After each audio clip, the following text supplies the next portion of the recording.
Lep pozdrav vsem skupaj na tem večernem dogodku, na okrogli mizi o zdravem in vitalnem staranju in motivaciji za zdravo in vitalno staranje. Sem Martin Lipovšek in tukaj predstavljam Društvo za vitalno podaljševanje življenja Slovenije. V našem društvu skušamo pripomoči k razvoju znanosti in tehnologij, ki nam bo omogočala dolgo in zdravo življenje in tudi sčasoma pomlajevanje in vzdrževanje zdravja čim dalj časa. In si želimo, da bi bilo to na voljo čim večjim ljudem oziroma vsem ljudem.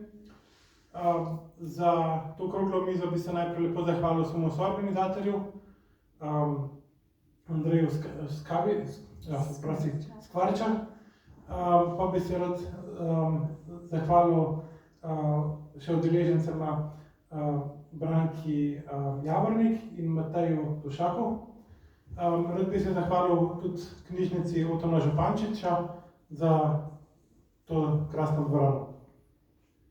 Tako da preden začnemo, pa preden predstavim govorce, pa nekaj okvirnih besed o naši tematiki, da dam nek vsebinski okvir. Torej, ko smo v vitalnem in zdravem staranju, smo lahko pozorni na to, da je znanost v zadnjih letih zelo napredovala na tem področju in da že razume v veliki meri, kaj je biološko staranje, in tudi v laboratorijih so že miši, ki živijo izjemno dolgo ali pa so pomlajene in tako naprej. In znanstveniki pravijo, da že čez nekaj let ali pa desetletij bomo imeli že terapije, ki bojo bolj uspešno zdravili bolezni staranja ali pa podaljševali zdravo življenje. Zdaj, osnova tega, da živimo dolgo pa zdravo, je pa seveda to, kako sami skrbimo za svoje telo.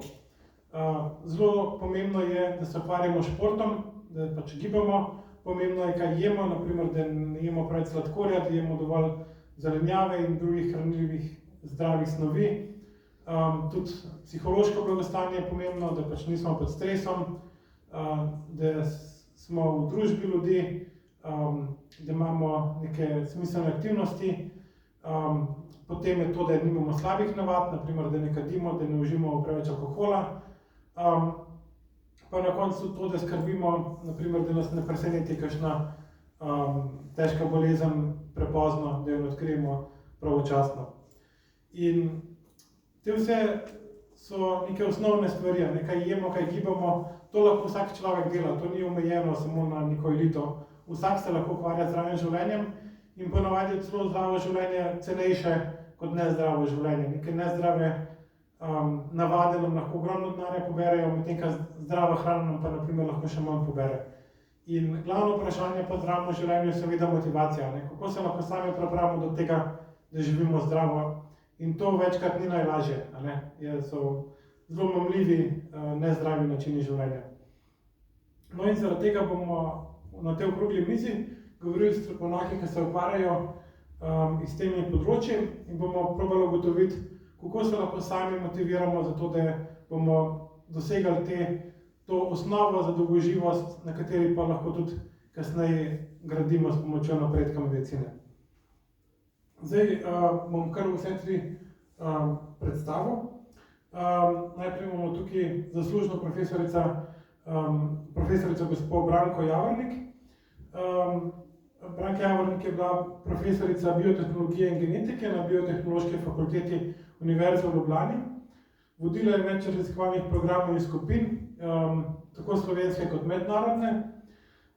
In za svoje veliko delo je dobila več priznanj, med drugim Jesenkovo priznanje in zlato plaketo Univerze v Ljubljani. Objavila je ogromno število člankov, med drugim okoli 200 znanstvenih člankov. In tudi bila je ključna in pobudnica za to, da so nastala predmeta v Univerzi v Ljubljani, ki se ukvarjajo z biološkim staranjem. To so molekulski mehanizmi staranja na Biotehnološki fakulteti in celostni pristop dolgoživosti na Medicinski fakulteti.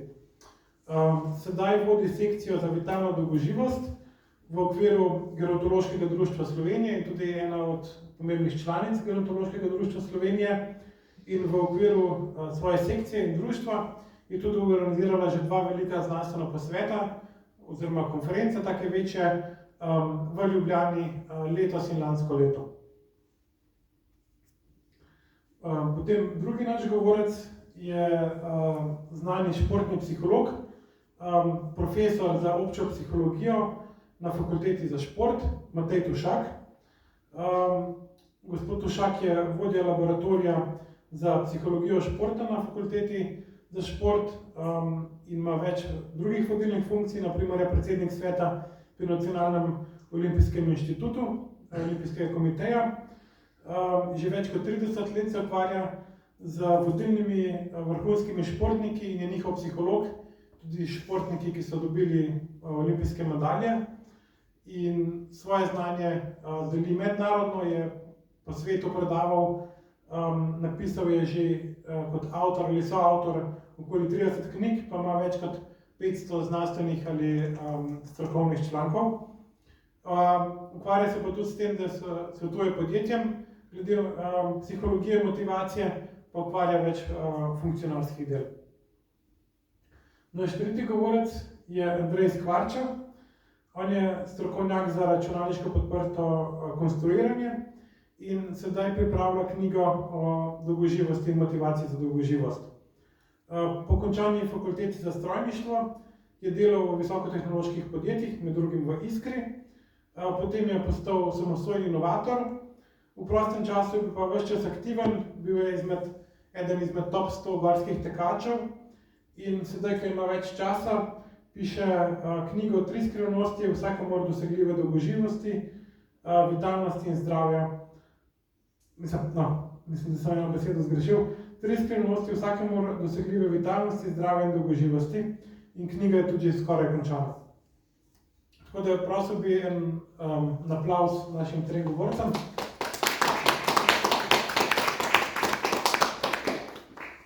Takole, hvala lepa. Zdaj pa bom začel z vprašanjem, pa mi se med sabo se tikamo. Tako da, Branka, moje prvo vprašanje za vas bi bilo, kot strokovnjakinja na tem področju, a lahko poveste, a se individualen trud obrestuje, naprimer, če se nekdo ukvarja z zdravim življenjem, a ima možnost vplivati na svoje biološko staranje?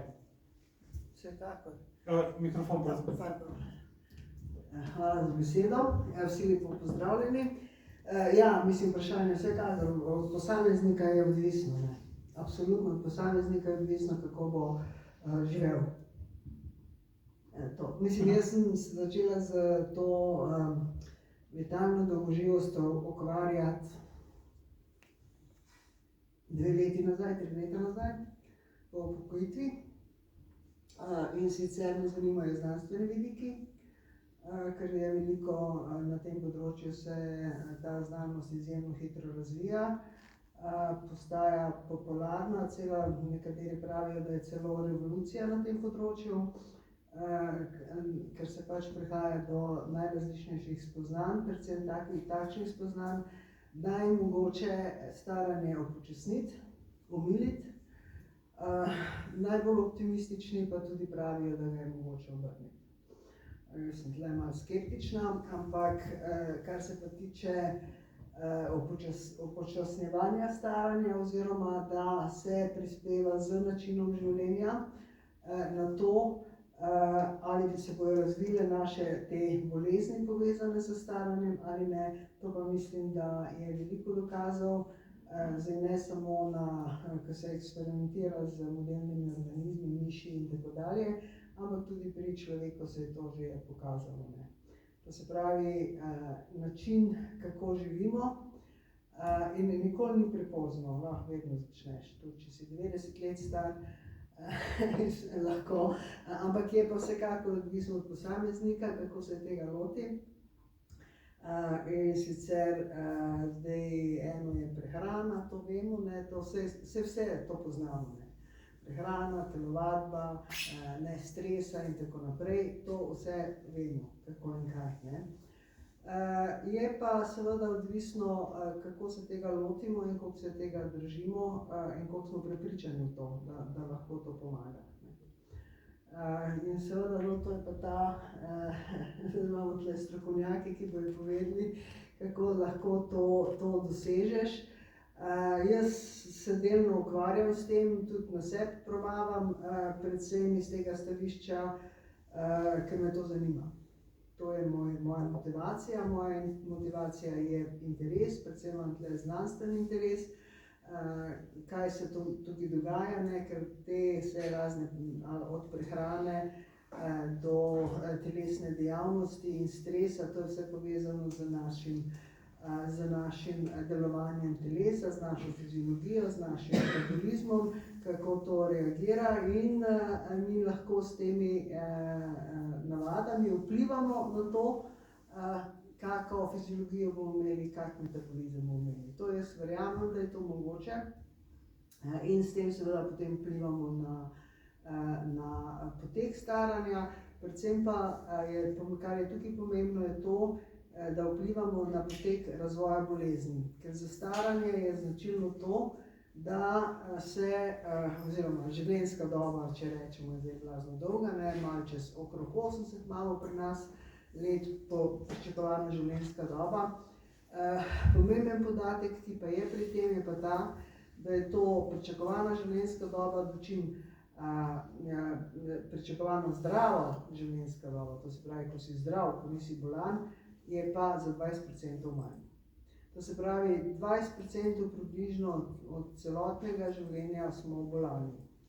Zdaj, a to želimo ali ne, mislim, možno je to preprečiti in to je tisto, kar lahko nas žene, da se malo bolj poglobimo tako v sebe, pogledamo, kaj je možno narediti in se tega lotimo. Tako, ne, po 60. letu se začne pa holesterol, pa sladkor, pa potem diabetes, pa pritisk in tako dalje. To so vse te znaki, ta prvi, ki so, seveda, mi gremo zdravniku takrat, ko smo bolani, drugače ne, da bi šli preventivno, ne, oziroma zelo malo imamo teh preventivnih pregledov v zadnjem obdobju. Čeprav obstaja, to moramo še malo raziskati, obstaja centri za krepitev zdravja obstajajo v okviru zdravstvenih domov, kjer lahko se človek pregleda, malo pogleda, kako je. To se pravi, ni treba iti ravno splošnemu zdravniku, ker vemo, da imamo zdaj pri tem probleme. Ampak predvsem je treba preventivno delovati, ne takrat, ko že si bolan, greš zdravniku, ti bo dal zdravila, ne, in potem boš s temi zdravili naprej živel.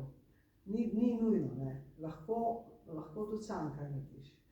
In predvsem je odvisno, kar se je to vprašal, mislim, predvsem je odvisno od posameznika, koliko se je pripravljen osebno angažirati. Ker ljudje smo si zelo različni, ne.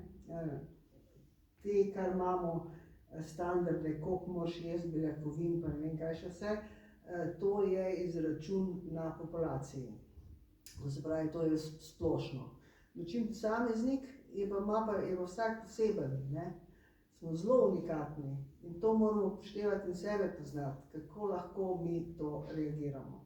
Tudi, ali nam odgovarja, hodimo, ali kolesarimo, ali hodimo jogo delamo, ali kaj, ne vem, odvisno, kaj človeku najbolj ustreza. Je pa vsekakor to na način, ki je potreben. No, mislim, da sem dosti govorila. Hvala. No, drugo vprašanje imam, Matej, za vas. Vas kot psihologa vprašam, po kateri poti iti, da lahko razvijamo motivacijo? Zdaj, verjetno v enem vprašanju ne morete, ali pa težko odgovorite vse o motivaciji, ampak samo kako raziskovati, kako iti svojo pot, da razvijamo to motivacijo v sebi. Kakšni so pristopi, kje začeti? Ja, mislim, da je moja predhodnica veliko povedala, ampak tisto, kar je pa zelo ključno, je pa to, da moramo vsem skupaj gledati zelo pragmatično, ne. Osnovne vedenjske navade se oblikujejo v otroštvu, v mladosti. Zadnjič sem tam predaval v vrtcu Ljubina in ko sem šel z ravnateljico čez prostor, je tam pisalo na tem dobro jutro, hvala lepa, prosim in tako naprej. Sem rekel, to imate pa projekt za otroke, da jih učite pozdravljati. Pa je rekla, ne, naši otroci znajo pozdravljati, to je za njihove starše, ki ne znajo. Se pravi, tisto, kar mi otroke naučimo, tisto si oni današnja mladina relativno dobro ločuje odpadke, nima nobenih problemov s tem, ne. Mi smo jih pa imeli, zato ker se pač tega nismo naučili. In če smo mi, spomnite se, ko govorimo recimo o gibanju, recimo, ne, pa tudi le moram povedati, se z eno stvarjo ne strinjamo, ne, da je zdrav način življenja cenejši ni, najcenejša hrana je daleč od tega, da bi bila zdrava. Tista, ki je zdrava, dražja. Če jo doma sami delate, ja, če pa jo kupite, je pa dražja. Najcenejša hrana je tista, ki je najmanj vredna, to je dejstvo. Pa ne, zdaj, če doma sami pridelate hrano, je pa to drugače pa ni tako preprosto. Kar se pa gibanja tiče, je pa tako. Poglejte, mi smo otroke, vi bi mogli otroke naučiti gibati. Ampak otroke ni treba naučiti gibati, otroci se gibajo. Otroci se skozi gibajo. Pejte z otrokom na Šmarno goro, boste videli, kakšno pot uberemo starejši. Puno najkrajšo. Kakšno pot uberejo otroci. Malo gre naprej, malo nazaj, levo, desno. Otrok naredi 3-krat več poti kot ti in pol, ko pride domov, je seveda tudi maksimalno utrujen, pade dol in zaspi, ne. Ampak mi, ko otroka damo v prvi razred osnovne šole, kaj mu naročimo, ko gre v šolo? Da ne bo na miru, da ne sme klepetati, da ne sme vstajati, da ne sme hoditi, da ne sme tekati, ne. In oni, ki so najbolj pridni, se to najhitrejše naučijo. Do konca od 9-letke naučimo skoraj vse, ostali so pa veljajo za problematične, pa nemirne, pa hiperaktivne, skratka, vedenjski problem.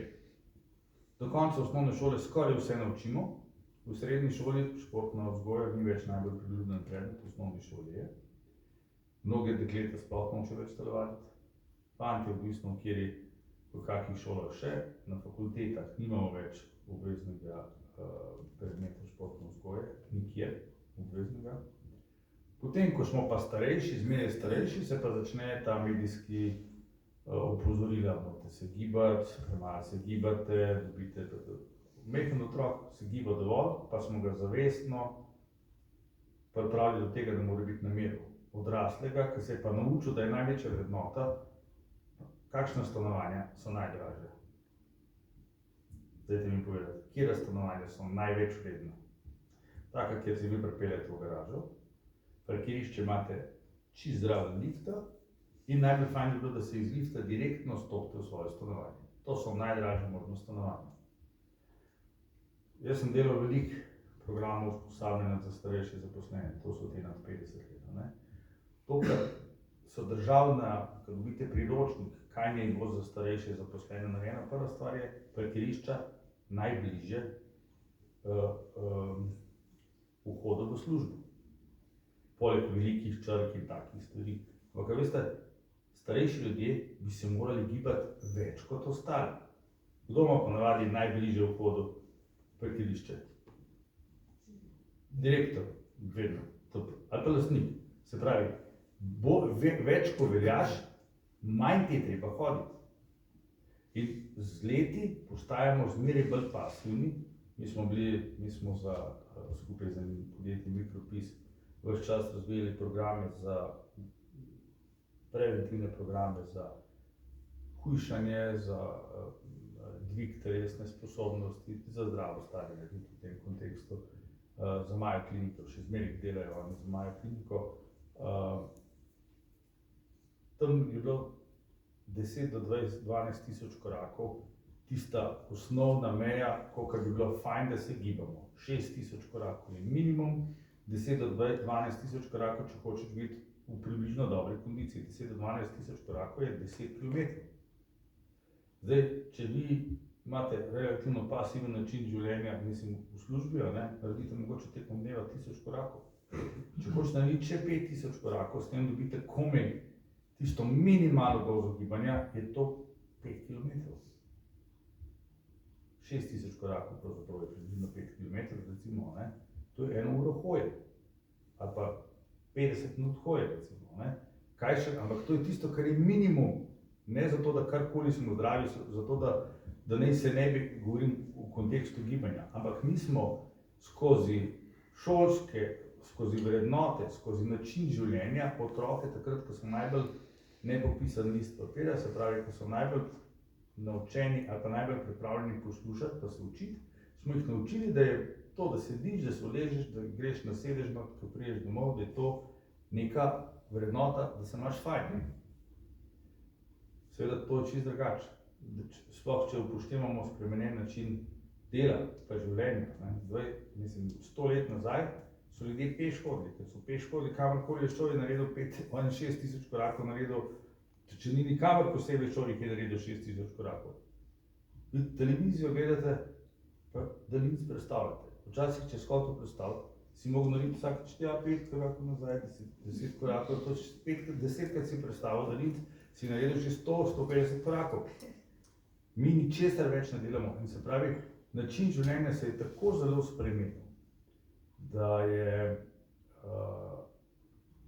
odsotnost gibanja postala velik problem. Drug problem je pa to, seveda, da mi to učimo, da se morajo gibati populacijo, ki se je naučila glih obratno takrat.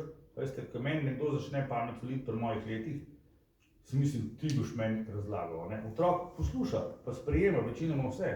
Ko smo starejši, bolj smo pametni, manj si pustimo reči. In če bi nas takrat naučili, da je treba zobe umivati, to so nas naučili, da je treba gibati se, potem bi to bistveno lažje ostalo. To je prva napaka. Druga napaka, kot je rekla gospa, mi gremo v zdravniku takrat, ko smo bolni. A imate avto zavarovan? A ste imeli kdaj kakšno prometno nesrečo? Ste občutili po drugo leto, da ste imeli višjo zavarovalno premijo? Je res. Sploh, če imate kasko, če je to lahko dodatnih 1000 evrov zavarovanja. Če imate 3 nesreče, vam zavarovalnica reče, ne bomo tega zavarovali avtomobila kasko. A je pri zdravju pri nas kakršna koli nagrada? Pri nas tisti, ki največ prispevajo v zdravstveno blagajno, na koncu grejo še sami tako privat plačati, da ne govorimo o tem, da dokler jih zdravje ne kaznuje, oziroma odsotno zdravje ne opozori, velikokrat niso. Dajte vi z 20-letnikom se pogovarjati o zdravju. On bo rekel, da ga to ne zanima. Seveda, da ga ne zanima, zato ker on ne pozna, povprečen 20-letnik ne pozna odsotnosti zdravja pri 20 letih. In to, kar bo on naredil, on bo davko začel plačevati pri 50 letih, ampak takrat bo pa že precej nepopravljivih sprememb se zgodilo. Ampak je treba razumeti, motivacijo 20-letnika ni, jaz moram pa zdaj hoditi pa delati neke za njemu dolgočasne stvari, zato da bom enkrat čez 70 let zdrav. A veste, kako izgleda 20-letnik, če vi vprašate 20-letnika, kdo smo mi? Mi. Ja, mi smo tik pred smrtjo za 20-letnika. Jaz včasih v mojih letih, ko sem videl nekoga, ki je bil star 50 let, sem rekel, ta je star, pa ne vem. Ko smo mi takrat, tako otroci, nas vidijo in a veste, da se bojo oni ne razmišljajo, kako bo pri 50-ih, pri 60-ih letih. Ko sem šel na moped, ker jaz nisem mogel nikamor, sem živel nekje na vasi, pa ni bilo nobenih avtobusnih zvesov, sem šel tudi po zimi na moped, če sem hotel kamorkoli priti. Je rekel star oče, ja, pa te bo prepihalo, pa boš imel revmo, pa te bo vse mogoče bolelo, A mislite, da mi je to takrat odvrnilo od tega, da jaz ne bi šel na mopetu, Tretja pomembna stvar, o kateri smo veliko govorili, stres. Projekcije zdaj, nekatere raziskave kažejo, da ne bi bila pričakovana življenjska starost zdaj 82 let, 80 za moške, 84 za ženske, pri nas, Ko jaz skoro vprašam, koliko časa pa si želite živeti, vsi rečejo 90, 100, se pravi ne povprečno, malo več bi radi živeli. Pa smo pa delali eno analizo, koliko se bo Slovenci pripravljeni delati. Povprečno se zaposlujemo med 30 in pa 31 letom, povprečno delamo leto do pol manj kot Evropejci. Recimo največ v Evropi delajo Islandci, 12 let več kot mi. Mi delamo 33 let, 34, Evropejci pa 35,5 let. So delali raziskavo in to času, ko je bila največja kriza z zaposlovanjem, se pravi leta 2012, koliko Slovencev verjame, da bojo pri 60 letih še v službo hodili, je bil odgovor 25%. Medtem ko tistih do 30 let je bilo samo 19% takih, ki so verjeli, da bojo pri 60 še v službi. Povprečje Evrope je 59%, Nemčija, Skandinavija je 70 in več procentov. Se pravi, povprečno Slovenci predstavljajo, da bo šel pri 30 v službo, pri 50 v penzijo, do 100. leta bi rad živel in to dobro, kvalitetno in z veliko denarja. Zdaj, v tej krizi tega ekonomista ne boste našli, ki bo to zračunal, kako se to speljati vse skupaj, ampak osnova pa je, da se on pa 30 letih niti slučajno ne vpraša, kaj bo, ko bo star 60 pa 70 let. Pa še en problem je, ne? Mi govorimo, da je stresa preveč. Ja, stres v osnovi moramo dobro razumeti. Stres je mehanizem, ki omogoča, da človek sploh preživi. Če ne bi bilo stresa, stresnega sindroma mi ne bi preživeli. Ker vi padete v ledeno mrzlo vodo, morate začeti brcati, najprej zato, da ne potonete in drugi zato, da nadomeščate tisto toploto, ki je telo, zato ker je hladna voda padla, začne sproščati. Če tega sindroma ne bi bilo, bi mi pač se ne znali adaptirati in bi zelo hitro umrli. Stres sploh ni slab, problem je samo, kadar je tega stresa preveč. Ampak življenje danes je pa tako, da ko vi 20-letnika vprašate, on hoče na veliki planini krave past pa skuto delati, ne boste našli nobenega 20-letnika, ki bi to hotel. Vsi bi radi bili v centru pozornosti, veliko stvari delati, to se pa seveda ne da brez stresa. In to ni tako preprosta stvar, veste, če vi par let, 10-15 let nazaj je bila povprečna življenjska doba zmagovalcev Tura 55 let. A veste, če bi vi njemu pa 54,5 letih rekli, a boš ti rajš vrhunski kolesar, ali boš pri 55 letih umrl, če ga bi pri 54 letih pa pol vprašali, bi on rekel, seveda, rajš bom živel dolgo, pa ne bom vrhunski kolesar, ampak če ga pa vi pri 20-25 vprašate, bo vsak rekel, da je rajš vrhunski kolesar. Čeprav dokazljivo to prinaša veliko negativnih posledic. Tako, veste, ena raziskava je bila narejena, kakšna je verjetnost, da bi se poslužili dopinga, če bi vedeli, da vas ne bojo odkrili, pa boste s tem seveda dosegli rezultat, ampak boste 10 let manj živeli, praktično vsi so rekli ja. Takrat, seveda, pol leta pred smrtjo se bi vsi drugače odločili, ampak mi nimamo tiste izkušnje takrat. Pa tudi rečemo, to se meni ne bo zgodilo, veste, kako se pa ljudje izgovarjajo, zakaj se ne gibajo, zakaj kadijo, zakaj ne delajo tega. Kdo od vas uživa k zdravniku hoditi? Po mojem skoraj nihče.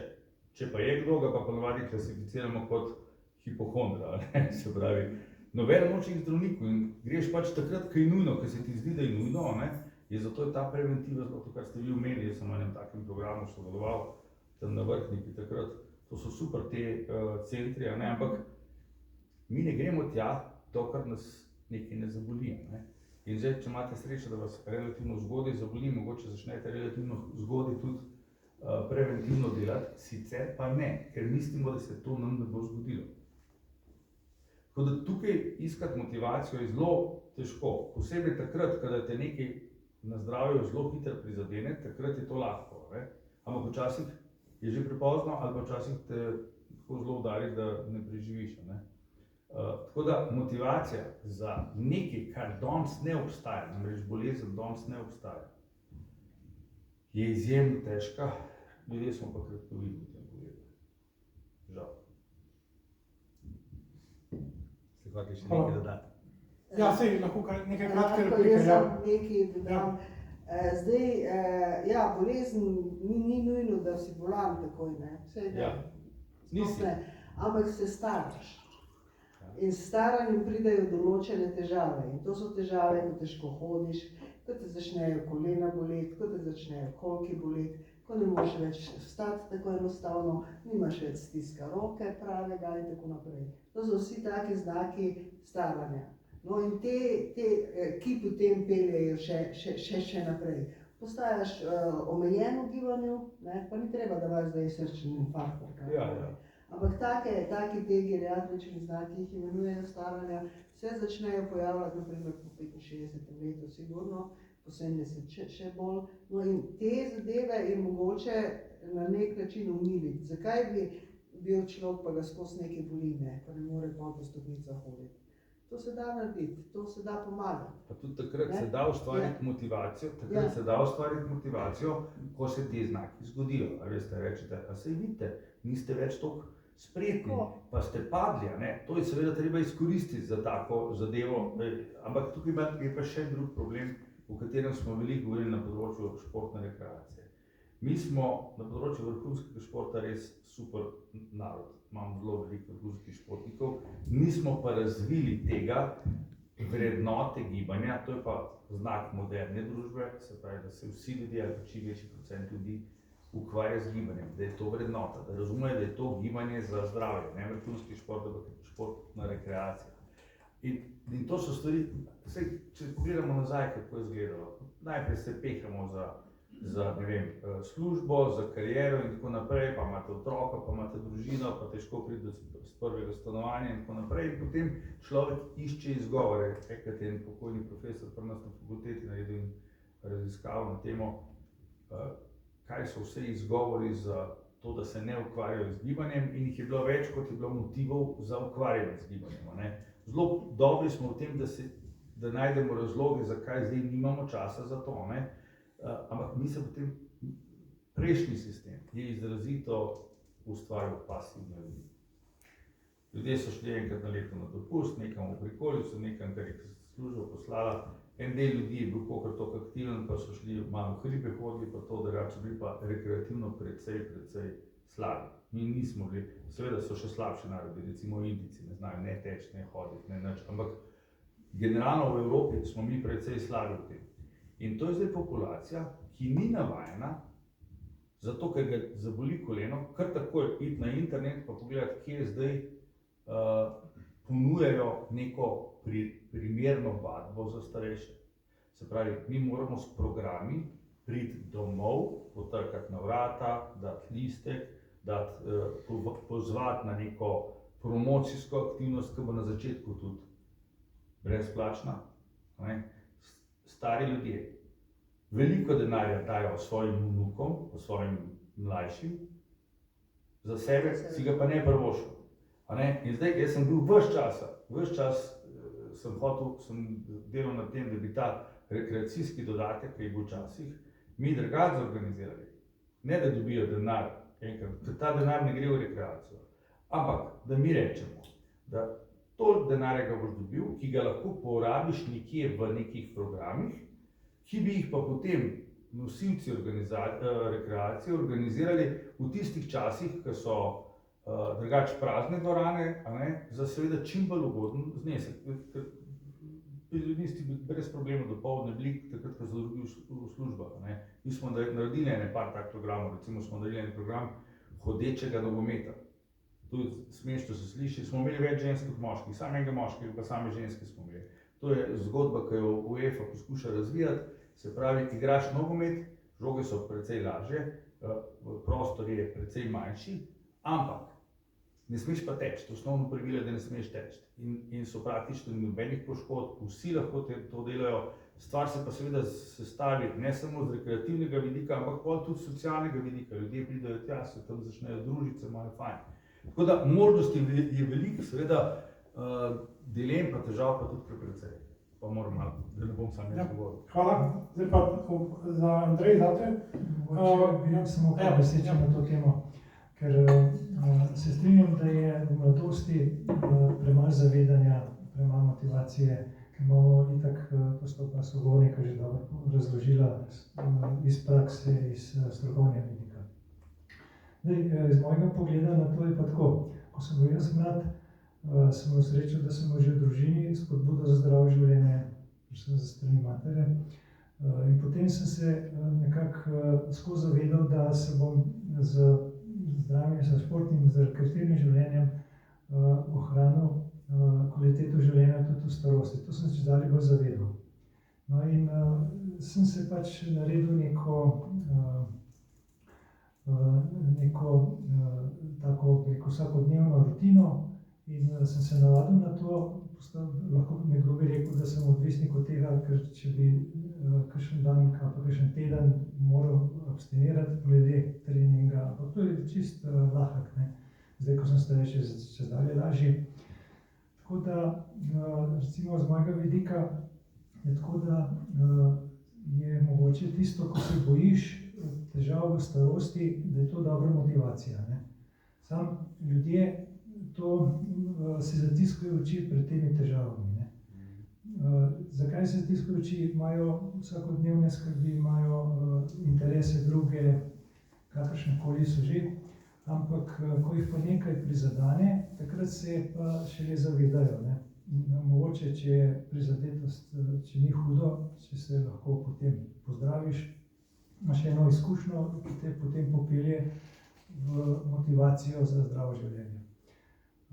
Zdaj, pomembno je tudi, da imaš okolje, ki te podpira. Tisti, ki je recimo v takem okolju, ki tega ne podpira, ki so vsi kolegi, sodelavci, nimajo tega mišljenja, ne, bo tudi sam težko izstopal, ga bodo postran gledali. Se pravi, da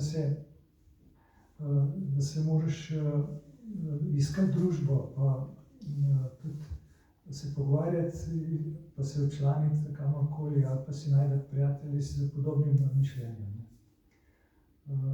To in pa, da si postaviš vrednote, kaj je zate pomembno. Vrednote v življenju so v mladosti sigurno druge kot v starosti. Ne? Takrat se potem šele zaveš, kaj je bolj pomembno. Tvoje telo, pa tvoja duševnost, pa tvoje psihično počutje ali materialno blagostanje, ne? Oziroma neki dosežki. In potem tudi na kaj si lahko bolj ponosen. Si ponosen na to, da si nekaj dosegel na področju zdravega življenja, se lahko s tem tudi pohvališ. Ne? To bi bila recimo en dober vidik motivacije, da se lahko v družbi pogovarjaš o tem, ker to je danes k sreči. Ne? Zdaj sogovornika govorite o tem, da imamo premalo, posebej v mladih letih, premalo zavedanja o pomembnosti tega. Ampak to se posebej v razvitih družbah se zdaj širi ta trend, ne, zdravega življenja. Tako da tukaj je.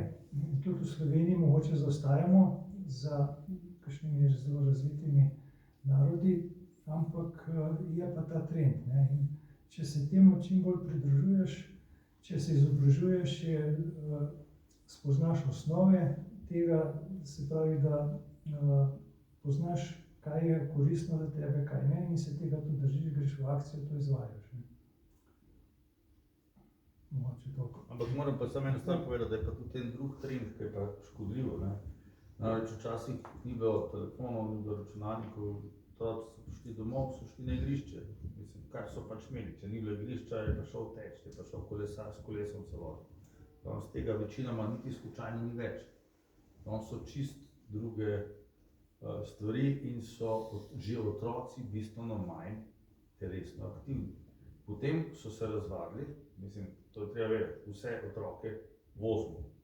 Niti z avtobusi ne hodijo največkrat. Ne? In otroci so zmeraj bolj razvajeni in veliko lažje se usesti in igrati igrice, kot ti teči ven. In če si ti navajen, da jaz ves čas razlagam, da imamo izrazito razvajeno družbo in to nas bo stalo ne samo denarja, pa zdravja, pa krajšanje življenja, čeprav je medicina zelo napredovala, ampak te težave se pa zmeraj bolj pojavljajo in bojo pa nasprotni vidik, ki bo namesto podaljševal življenje, ga bo krajšal, zato ker so preprosto, danes pogledajte, danes je debelost pri otrocih bistveno večja, kot je bila včasih, že v Sloveniji. Prej so bili v Ameriki debeli, zdaj so tudi v Sloveniji že, zato ker je to pač bolj preprosto je pojesti, kot pa iti teči. Ker je tam treba se najprej matrati. In je tam nagrada, ko greste in vi jesti, je nagrada čez 1 minuto. Ko greste teči, je dolgoročna nagrada čez 30 let. Takojšnja zadovoljitev vedno zmaga. A veste, kako zdaj otroka pripraviti, da se bo učil za šolo matematiko, če ima pa tam računalnik, kjer se takoj zabava. Ja, ti mu rečeš, vem, ampak ti boš mogel se naučiti, boš bolj uspešen, boš bolj živel, pa to on takrat ne razume. Večina ne. Večina ima takojšnjo zadovoljitev raje, kot pa to, da se zdaj 15 let matra, zato da, pa ne 15 let, se mora 9 plus 4, pravi, 30 let matrati šolo, zato da bo potem nekoč nekaj dobil v primerjavi s tem, da si zdaj vzabil. To je nasproten trend, ki je zelo velika nevarnost. Cela zahodna kultura postaja izrazito razvajena, seveda posledica tega so tudi spremenjene vrednote, ki ne gredo točno v tisto smer, ki bi si želeli. Ja, ta zahodnjaški način življenja, ne.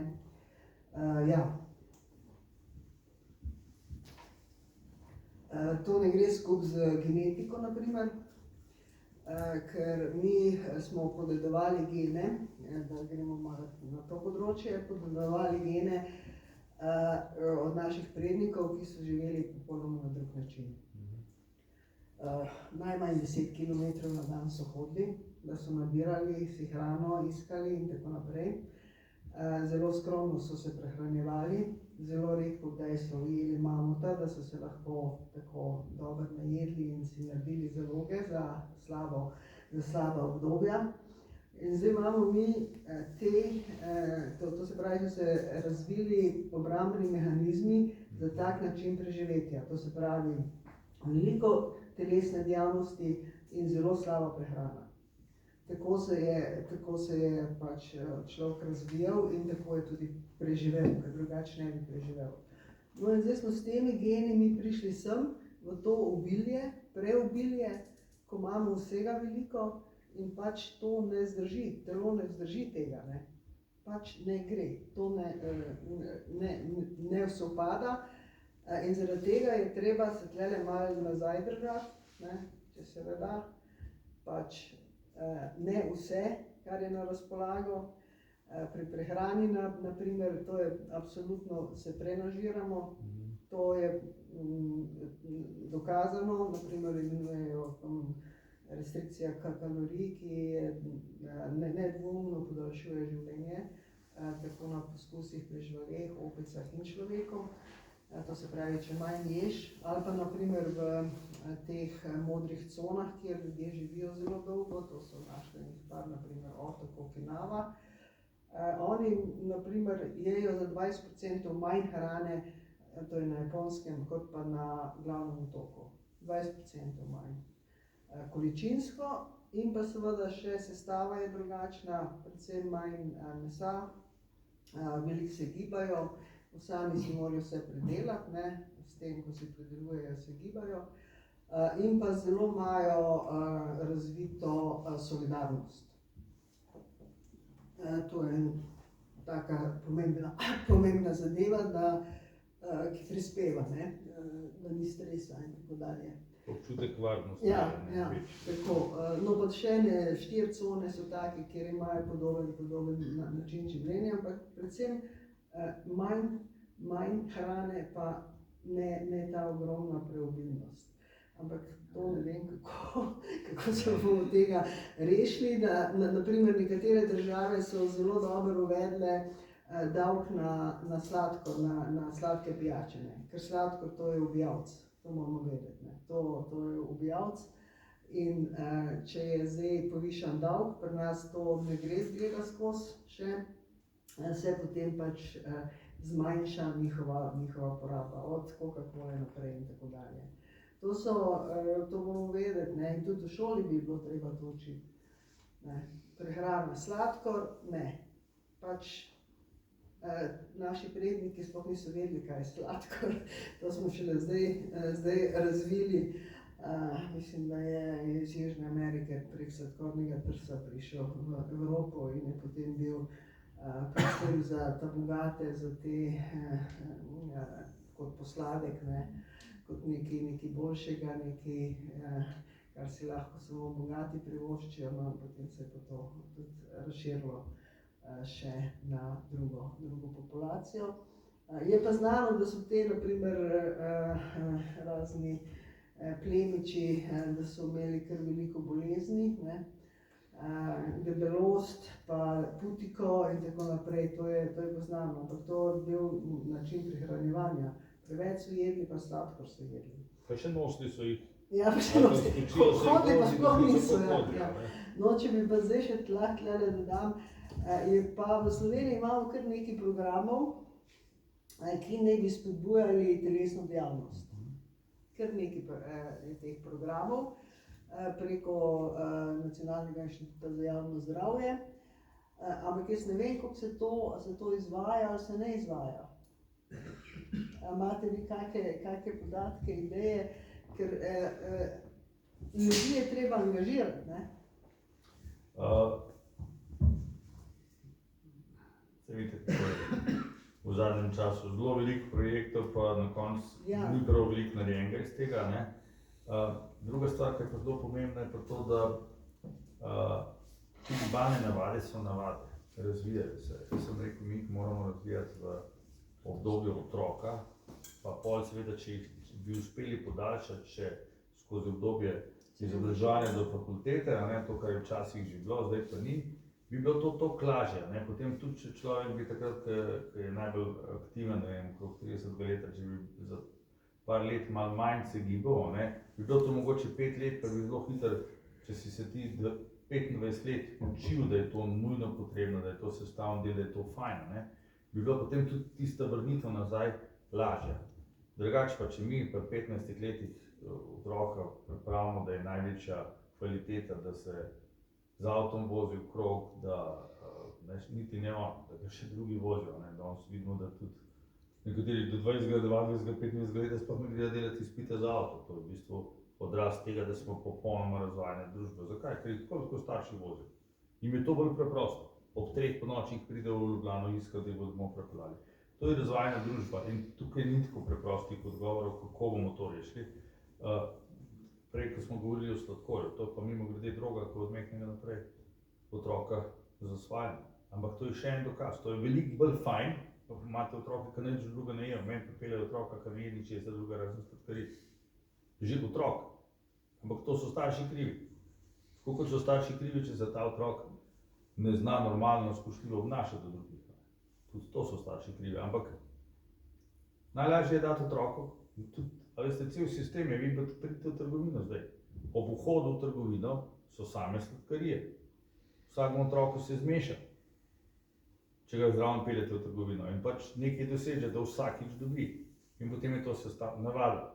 Tako kot da se zobe umije, mora vsak dan pojesti ne 1, 2, 3, 4, 5 sladkarij. To ni več sladkarija, to so obroki, ki so sestavljeni iz same čokolade. Ampak to otroku se to velikokrat še ne pozna, ker otrok se skozi giba pa raste, ampak ta stil življenja, stil prehranjevanja pa ostane. Po 30. se ti že vse pozna, da ne govorimo o tem, kako je pri 50. Jaz dovolj, da sam sladico pogledam, pa se mi že pozna. Še sproboj nisem, ne? Tako da, ampak to je navada in veliko težje je potem te navade spreminjati.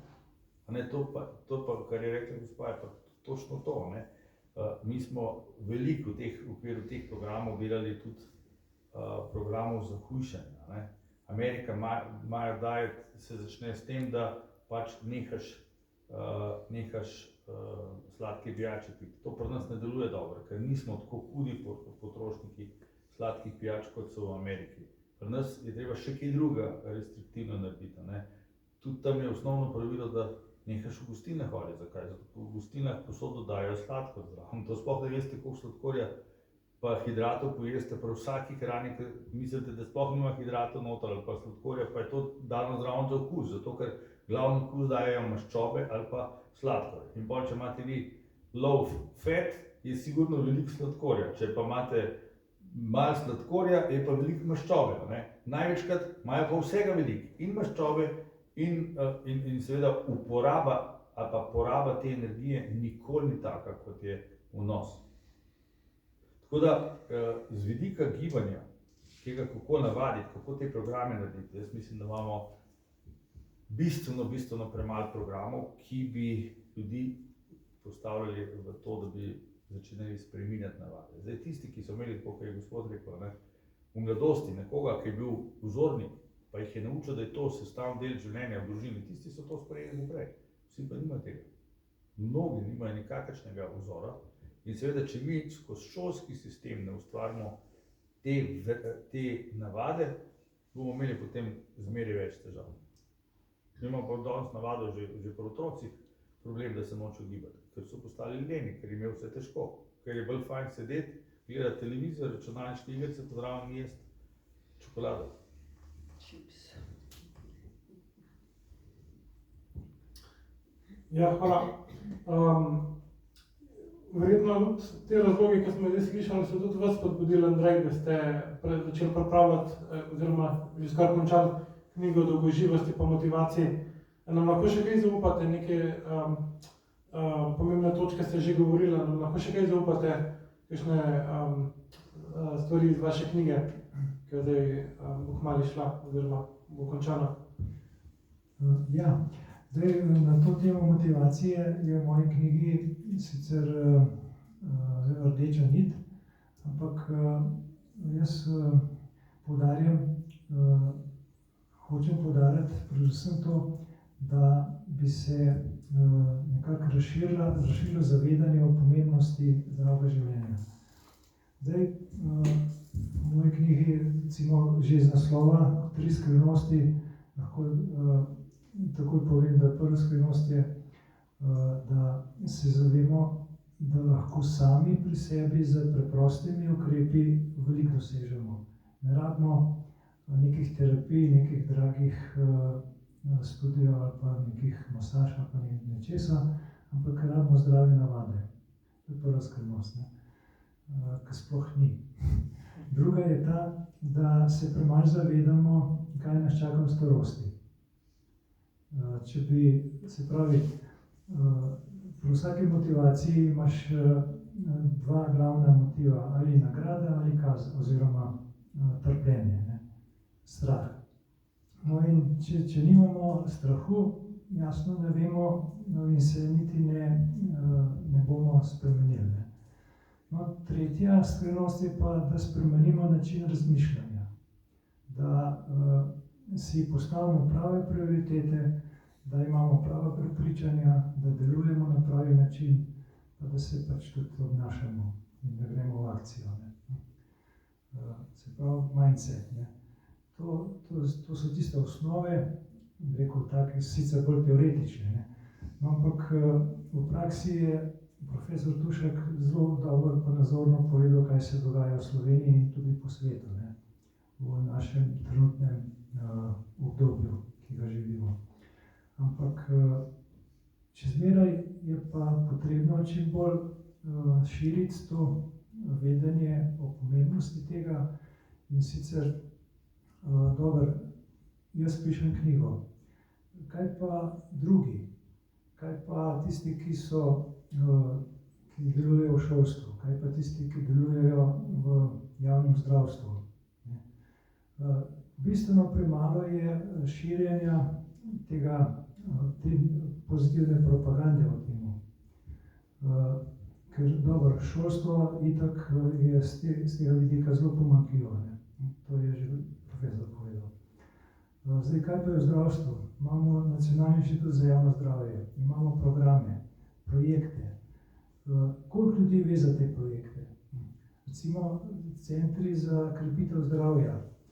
V vseh zdravstvenih domovih so po celi Sloveniji. Ampak mogoče tisti, ki slučajno slišal, je še ve za to, dočim ni pa tega, bistveno premalo je pa to nekako objavljeno, nekako propagirano, nekako seznanjeno po raznih medijih potem. In če delamo programe, projekte, dajmo narediti še propagando za to. Tega je pa premalo. In to bi veliko koristilo. Tako da take stvari so, bi rekel, v taki smeri bi morali bolj delovati. Če že imamo projekte, sredstva namenjene za to, če delamo nekaj na tem, dajmo ljudi v to tudi pritegniti, vključiti. Ljudje pa se premalo so seznanjeni, drugič nimajo motivacije. To so 2 bistvena problema. Mogoče samo eno stvar bi dodal tukaj zraven. Jaz mislim, da vse te stvari ne moramo narediti drugače, kot pa da jih komponiramo v nek sistem. Ali je to sistem šolski sistem, ali je to sistem zdravstveni, kakorkoli, verjetno oba dva, ampak brez sistema, da bomo čakali, da bojo kar v družinah nekaj naredili, ne bojo, ker so zmeri bolj pasivni. Ne? En velik problem, ki ga imamo mi, jaz sem rekel, v mladem obdobju mladosti se oblikujejo te navade. Mi imamo relativno močen sistem ukvarjanja s športom. Ta sistem temelji na društvih in ta društva imajo večinoma sistem vzgoje v vrhunskega športnika, kar pomeni, ti prideš tja, pa se seveda nekaj časa tam s tem športom ukvarjaš, zelo hitro se vidi, kjeri so tisti, ki so bolj talentirani, tisti ostanejo v fokusu dolgo časa, ostali začnejo počasi odpadati. Mi nimamo sistema, kot so bili včasih Sokolji ali kaj takega, ki bi delal na tem, da so ljudje, da se gibajo, da se imajo fajn. V Ljubljani sicer imate ene 3 ponudnike, kjer lahko rečete, jaz pa svojega otroka ne bi dal v nek vrhunski šport, ampak pozimi nekaj malo smučati vozijo, pa bojo ven teč, hodi, pa plava, bojo hoditi. Ene 3 take so v Ljubljani, drugje po Sloveniji pa tega ni. Se pravi, da bi bil nekdo ponudnik, ki bi rekel, jaz bom poskušal otroka naučiti čim več različnih športnih aktivnosti, zato ker tam ga bo pol, ko bo zima bo smučal ali pa tekel, ko bo, ne vem, poletje bo plaval, pa kolesaril, ko bo spomladi bo tudi kolesaril, skratka, da bo spoznal tam 10 različnih panog, od katerih mu bojo sigurno 2, 3, 4 všeč, pa po vsakem letnem času lahko nekaj delamo. Ne, mi imamo vrhunski šport, kjer so oni, ki so res dobri, grejo naprej, ostali počasi nehajo. In tako imamo polno, recimo največji upad je pri vstopu iz osnovne v srednjo šolo, v prvem letu srednje šole je največji upad, zato ker je treba se že tudi veliko učiti v srednji šoli in potem to vse skupaj pustimo in potem nehajo biti aktivni.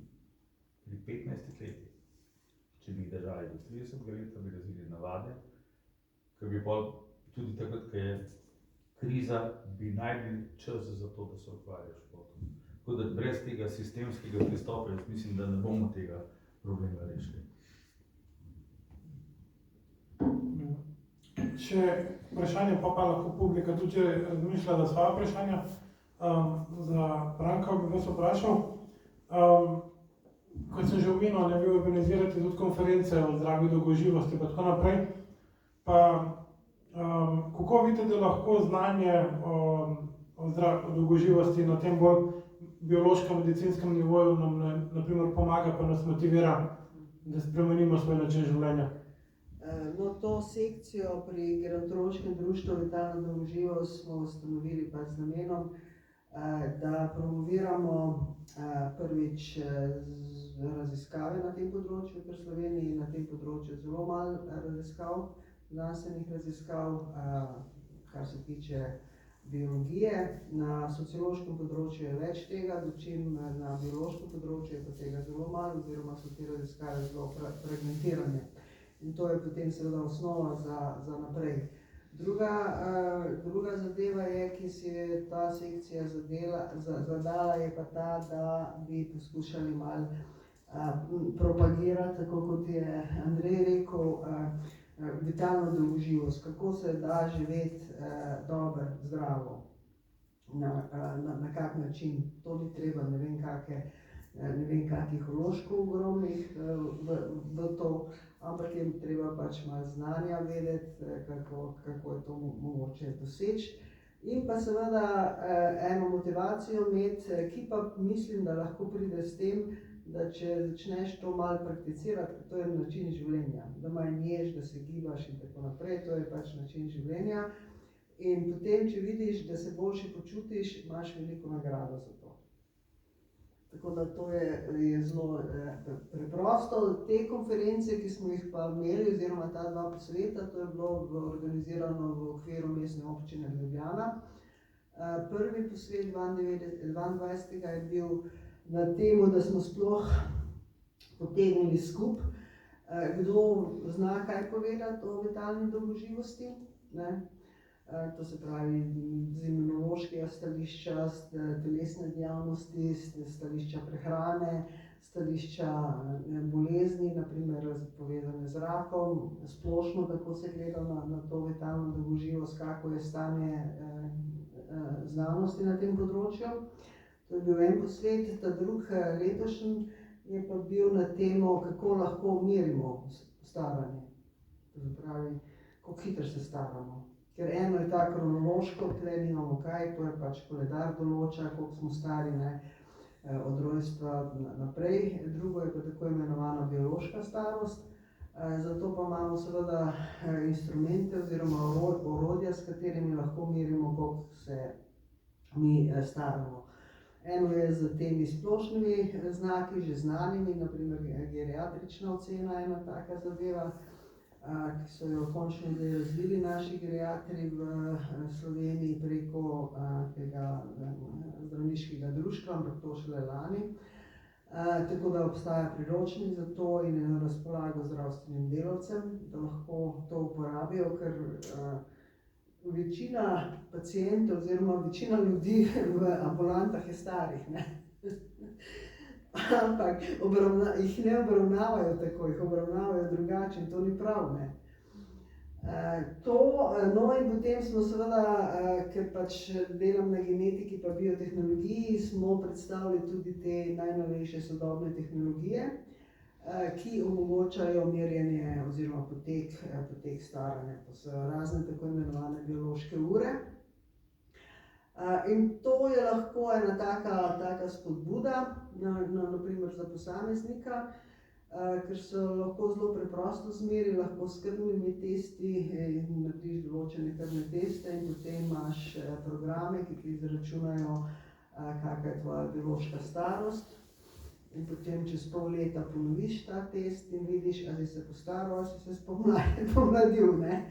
Tako da to so lahko take spodbude, teh ur je sicer zelo veliko in so različne, ampak na primer mi z možem to prakticirava, tako na pol leta gremo dat kri, da vidimo, koliko smo bili pridni, a smo preveč jedli, a smo premalo telovadili in tako naprej in se to kar pozna, ne.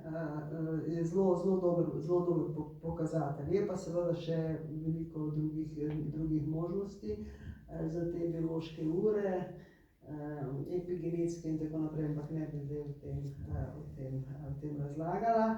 Je pa zelo pomembno, da se ta orodja razvijajo, zaradi tega, ker ko se študirajo procesi staranja, ker zdaj poznamo, rečemo, 13 takih procesov imamo v telesu, ki pogojujejo staranje in teh 13 procesov predstavlja v bistvu neke tarče, ker se tukaj razvijajo določene farmacevtske učinkovine, ki bi lahko prispevale, mislim, da je seveda biznis zraven, ne, te terapevtske učinkovine, ki bi lahko prispevale k upočasnitvi staranja. Tako da na tem področju je znanost pač gre naprej. No in te biološke ure pomagajo pri tem, da lahko meriš, koliko hitro se organizem stara. Ali gre naprej, ali gre nazaj, ker mehanizmi, ki so, eni izmed njih, ki so tudi takšni, ki jih lahko obrnemo. To se pravi, da gremo se pomlajevati. Hvala. Hvala. No, pa še vprašanje. Ampak to je prihodnost, Vprašanje za dve, pa se pa lahko dvignilo roke za vse. Pomembno je osebna motivacija pa aktivnost, dolgoživost, ampak pomembno je pa tudi to, kar je Branka omenila, da znanost napreduje na tem področju in ko bo znanost napredovala, nam bo tudi predvsem vsem tistim, ki že zdravo živijo, lahko še dodatno pomagala zdravo leta. Pa me zanima, kako pa lahko posamezniki pripomorejo, da se ta znanost hitreje razvija, Andrej? Pa tudi mogoče ostale dva govorca, če imate komentar. Ja, ta znanost je zdaj v velikem trendu porastu, intenzivno se raziskuje, vlaga v to.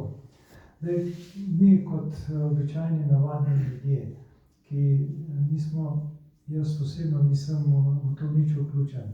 Je pa dobro, če se s tem iz radovednosti čim bolj iščemo informacije okrog tega, pa mogoče tudi malo kritično, ker tukaj zadnje veliko komerciale.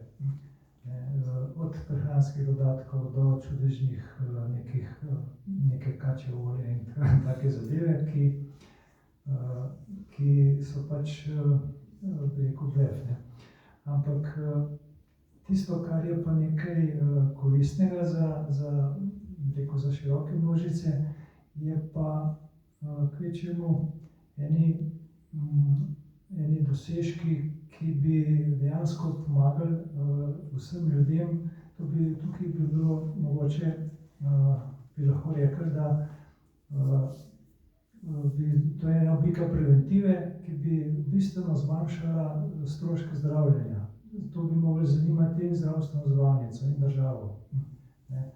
Ker če bi država pa te inštitucije podprle to širjenje takih metod med ljudi, recimo čisto banalno bi rekel, tabletka, ki bi pomeljevala oziroma ohranjala zdravje oziroma vitalnost, ne, ta tabletka bi lahko bila zelo draga, ampak ta cena te tablete bi bila bistveno manjša v primerjavi z stroški zdravljenja, če jo ne bi vzeli. No, in tukaj bi prehranili na vseh nivojih. Ne. Se pravi, da mi kot posamezniki lahko kvečemo nekako zahtevamo, da pa iščemo poti, da se ta stvar rekel, na inštitucijah, na državnem nivoju bolj upošteva pa izvaja. Super, hvala. Še kakšen komentar, drugače pa odpremo občinstvo. Ja, čakaj,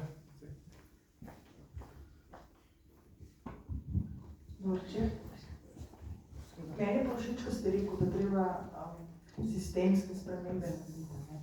Mene zanima, če poznate, v Angliji imate social pa green prescriptions, kjer dobiš na primer vitamina, se pravi naravni recept.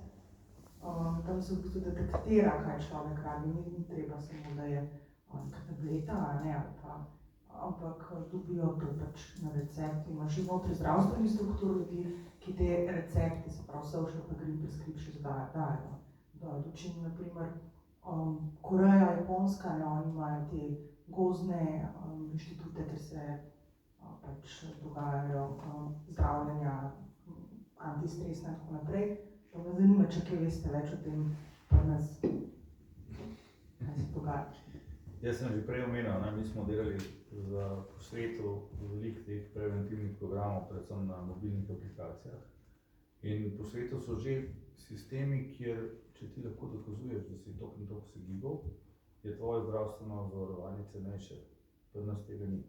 Pri nas je čisto vseeno. Pri nas tisti, ki so najbolj neodgovorni, najmanj plačajo, pa največ od tega imajo. Tisti, ki se najbolj odgovorno obnašajo, nimajo nič od tega, razen lastnega občutka zdravja. Ampak mi smo se prej, jaz sem doktoriral s področja motivacije. Mi imamo veliko možnosti, kako motivirati. To, kar je gospa prej omenila, to so vse super stvari, ampak veste, najprej, da vi, če ste vi pasivni, pa se niste gibali, preden da vi začutite tele pozitivne učinke, je veliko matranja. In v tistem obdobju matranja večina neha. Ko vi začnete hujšati, recimo, pa se morate najprej začutiti to, da se morate odpovedovati sladkarijam pa tem stvarem. Pa šele pol se začne hujšanje. Tako da vedno je treba nekaj vložiti noter in zdaj, če je to v enem od 2 dnevih vi lahko pridete do nekega feedbacka, je to v redu, če pa to treba traja dolgo časa, pa večina prej neha. Zato jaz pravim, da je potrebno ta individualni feedback, seveda je spet odvisno od tega, koliko se ti zavedaš, ne vem, mogoče ti je nekdo od tvojih bližnjih umrl zaradi neke bolezni, ki je bila posledično povezana z nezdravim načinom življenja. To so vse stvari, ki ti pomagajo, so neka zunanja motivacija, ampak so vse motivacija, ki ti pomagajo, da se začneš prej ukvarjati s tem. Če pa nimaš te izkušnje, se pa obnašaš tako kot večina, dokler nič ne čutiš, nobene težave se ne ukvarjaš s tem ali pa ne razmišljaš o tem. Če mi naredimo sistem v družbi, ki ljudi prisili, ki jih motivira, potem jih bomo spodbudili. Ko jih bomo spodbudili, da bojo se vsaj 3-krat tedensko aktivno ukvarjali, ker bo to na nek način nagrajeno s čemarkoli, ali s tem, da je to v podjetjih neka norma, da je to, ne vem, kakorkoli že, ampak oni morajo imeti občutek nagrade, kaj lahko zunanja, notranja, se nima veze, potem bojo to lažje razvili kot neko navado. ko bojo razvili kot navado, potem vi se navadite, da zjutraj jeste ali pa zjutraj ne jeste. Vsi rečejo, da je dobro, da zjutraj jeste, čeprav če morate skušati, potem je to samo še en obrok več, ki boste sešteli vse skupaj, bo kvečjemu več, ne pa manj, ne? Ampak, a veste, to ni taka huda stvar. Medtem ko to, da se pa vi gibate ali pa ne gibate, je pa precejšna razlika, ne? Pa tudi precej truda je treba vložiti. Sploh še nisi iz družine, kjer so te navadili. Zdaj, prej, ko gospoda poslušamo tako zelo vse tako easy pa lahko zgleda, ampak takih je zelo malo v Sloveniji, ne? S tem se ni treba ukvarjati, ti so sami toliko zavedali, oni nobenega sistema ne rabijo, oni so sami razvili samoiniciativne mehanizme, ki jih preko procesa pozitivnega samofeedbacka motivirajo, da delajo naprej, oni se bo sigurno ukvarjal, dokler bo imel možnost se bo ukvarjal s tem. Mi govorimo o eni veliki plejadi pasivnih ljudi, ki niso razvili teh navad in se jih pri 50-60 letih jih je izjemno težko naučiti. A veste, ljudje so navadni, da se po isti cesti peljejo domov. Pa naredijo novo cesto, ki je 3-krat hitrejša, pa se vsem po uni cesti peljejo, ker so se 50 let vozili po tisti cesti in nočejo iti po drugi cesti. Pa je to nekaj boljšega, hitrejšega. Zdaj pa vi navadite nekoga, ki ni nikoli se gibal, da zdaj bo pa on pri 60-65 letih se pa začel gibati, bo rekel, kako sem gibal, se me noge toliko bolijo, jaz še toliko se ne moram gibati, kot sem se prej gibal, ker me kolena bolijo. On to ne bo razumel, da bo zaradi tega, ker se bo gibal, ker bojo mišice bolj razvite, bojo njega sklepi manj boleli. To prvič ne bo razumel, drugič bo pa tista faza, ko bo se začel gibati, pa ga bo še bolj bolelo, toliko negativen feedback, da če ne bo tega sistema, bo on večina takih bo nehala. Tako da ta proces, mislim, mi vemo, kako bi se dalo marsikaj narediti, ampak je treba cel sistem narediti, je treba razvijati gibalne navade, ki jih je treba ukoreniniti v osnovno šolo, v srednjo šolo, na fakulteti. Zdaj recimo smo naredili letošnjo leto, ampak tako da je zdaj spomladi smo naredili nov izbirni predmet, recimo na fakulteti za medicino, ki je vključen, ima recimo, ne vem koliko ima, 30 ali 60 ur, pa ima 3/4 je različnih gibalnih vsebin, se pravi gibanja, 1/4 je pa antistresnega treninga, se pravi učenja. A veste to, mi se zdaj pogovarjamo o tem, da stres uničuje življenje ali pa skrajšuje življenje, dela škodo, dela bolezni, ampak vi ne morete pričakovati način, kako se vse skupaj spreminja, tega stresa ne bo manj, zmeraj več ga bo.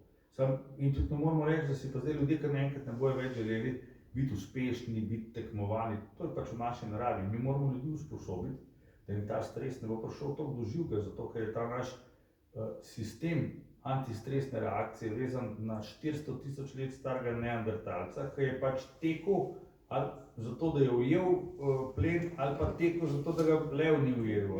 In tako kot je rekla gospa, mi imamo genetiko, tisti, ki je bil sposoben malo prešparati hrane pa energije, tisti je lažje preživel. Zdaj, ki je vsega preveč, človek se ni v hladilniku odprl. Zdaj, ki je vsega preveč, pa tisti, ki je najboljši, še dodatno skladišči. Še takrat, ko noče, ko hujša, se navadi, da je metabolizem upočasnjen zato, da preživi, ker so taki preživeli, ker oni, ki 3 tedne niso dobili hrane ali 5 mesec, so prej umrli. In to bo trajalo, preden te genetike ne moremo, genetika rabimo, 300 let, da se sploh kaj spremeni, ali pa na nivoju vrste, pa še verjetno dlje časa. Tako da mi se bomo mogli z nekimi adaptacijskimi mehanizmi adaptirati na to. Se pravi, ne da bomo rekli, da jutri ne bo več stresa, ne, še več ga bo, samo mi bomo mogli ljudi naučiti, da se bojo znali umiriti, da ne bodo vsi ponoreli zaradi tega. Potem bomo lahko zmanjšali tudi bolezenska stanja pa posledice tega. Pa predvsem se bojo mogli začeti vsi gibati. Kako to narediti, je danes za moje pojme kar velika težava, ker pač je otrokom zmeraj težje vse narediti, ker smo jih razvadili in jih še dodatno razvajali. Tako da to bo zmeraj težje. Glasno govorila, pa da ste slišali. Občutek imam, mislim, jaz sem s podeželja doma, in mi kot otroci smo lahko šli vam, ko smo Sej, gospa. Ko smo kolesarili, to vse, imeli smo hrib, ko smo šli smučati. Zdaj v Ljubljani otroci niso tako svobodni. Jaz, koliko poznam starše, se zelo bojijo, kje se giblje otroka, ne. Starši so v službi, se pravi, da vsako dejavnost, ki jo omogočajo otroka, morajo plačati verjetno, ne, ali pa si vzeti ne vem koliko časa, oziroma ne vem. Službe pa niso več take, da bi jemale da bi razumeli to, da eni so starši, pa rabijo več prostega časa, da so lahko skupaj s svojimi otroki, ne. Tako da način družbe in način funkcioniranja bi morali spremeniti. Eno veliko družbeno gibanje si predstavljam, da bi spremenili način življenja, da bi zmanjšali delovne ure in tako naprej. Tukaj vidim rešitev, da bi se otroci začeli gibati in bi se bolj kot odrasli gibali. Drugače pa tudi, če pogledam naše zdravstvo, v bistvu naše zdravstvo živi od naših bolezni, a ni tako? Ne? Hvala.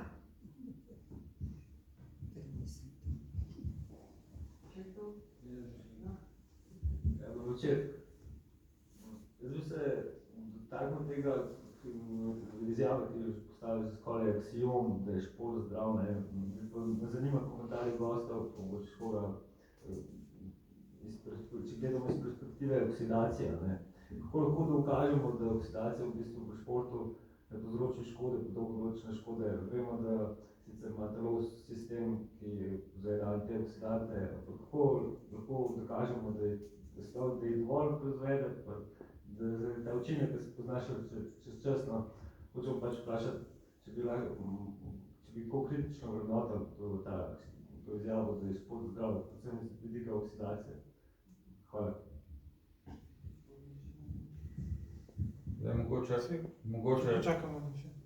mogoče boste vi na to odgovorili, a ne? Ja. Najlažje, a ne? Zakaj? Ja, Ne. Ja, ste ne vem, strokovnjaki ker ta- za A če je šport zdrav? Ja, Deoksidacija, ja. jaz vam povedal drugo Za oksidacijo je tako, mislim, s to oksidacijo pa z antioksidanti, o tem je zelo veliko govora. Tudi veliko stvari se prodaja na temo kot antioksidanti in tako naprej, ampak kolikor je meni znano, pa kolikor sem to literaturo preštudirala, ni nobenih zelo jasnih dokazov, da to deluje. No, naprimer antioksidanti, zdaj vi ste rekli oksidacija, to ste verjetno mislili oksidacija mišic, to se pravi poškodbe mišic zaradi pretiranega treninga in tako naprej. To je bilo vaše vprašanje. Vse možne načine, kjer bi se lahko povzročila škoda. Zdaj, ena so mišice, kjer bi se lahko zaradi oksidacije. Ja, to bojo športni to jaz deli. lahko povem, ja. Jaz lahko samo to govorim o tem, o oksidativnem stresu, ne? Ker je o tem se zelo veliko v javnosti govori, oksidativni stres in pa antioksidanti. Kar pa, kot sem rekla, oksidativni stres se v telesu zelo težko meri, tako da analitično zmeriš, koga je, ne? In je potem zelo težko napovedati, a je prevelik ali premali. Poleg tega se zdaj tudi odkrilo, da te molekule, ki nastajajo pri oksidativnem stresu, so zelo pomembne v signalnih poteh. In zdaj je še to ena dodatna pot, ki tudi ne veš, koliko pa zdaj teh signalnih molekul, oksidativnih signalnih molekul potrebnih za funkcioniranje telesa. Ne vem, če sem vam odgovorila, ampak Te signalne molekule ne bodo dobre ali slabe? dobre, samo ne sme biti pa preveč. Seveda so dobre, to so ROS reaktivne zvrsti, oksidativne zvrsti, ne, ki nastajajo predvsem, rečemo, ne vem, koliko to veste, v telesu in lahko poškodujejo določene molekule v telesu in s tem škodijo. Jaz bom pa dopolnil znanje z področja športa. Ko govorimo o športu, smo zelo neegzaktni. Namreč mi imamo šport v kontekstu športne rekreacije, v vse raziskave kaže, da je športna rekreacija v neki taki zdravi meri v bistvu podaljšuje življenje. Prispeva k dolgoživosti življenja, k kvaliteti življenja, tle sploh ni nobenih dilem. To je nešteto praktično, ni raziskave, ki bi kaj nasprotnega pokazala. Drugo je vrhunski šport. Vsi vrhunski športniki v nekaterih panogah imajo hude težave s sklepi, z mišicami, eni tudi manj živijo, tako kot sem prej rekel, imajo povečano srce, ne vem, 100 enih stvari je, ki se dotikajo vrhunskega športa. Ampak po drugi strani, te vrhunski športniki dve stvari delajo. Ta trenutek imamo mi največ rekreativcev, po mojem, v zgodovini zadnjih 20-30 let, zato ker imamo 3 vrhunske kolesarje, ki so mobilizirali celo Slovenijo in vsi se s kolesarstvom ukvarjajo. In to v rekreativni obliki, v tisti zdravi obliki. Oni so verjetno precej škode tudi svojemu telesu naredili, ampak koliko je pa to 10-100 tisoč Slovencev spodbudilo, da se je začelo ukvarjati s kolesarstvom v eni zdravi rekreativni obliki, to je pa drugo vprašanje. Da ne govorimo o tem, da vsi ti, ki so sicer na poti v vrhunski šport ali pa so tudi bili vrhunski športniki, večinoma, ne bom rekel vsi, ampak večinoma, skoraj vsi, se potem v starejšem obdobju rekreativno ukvarjajo s športom, ker imajo ta šport, to so se navadili, so trenirali nogomet, takrat so sicer imeli strgane križne vezi in ne vem kaj, ampak oni se zdaj še zmeraj ukvarjajo z nogometom, ker imajo ta šport radi, ker so to razvili navado gibalno.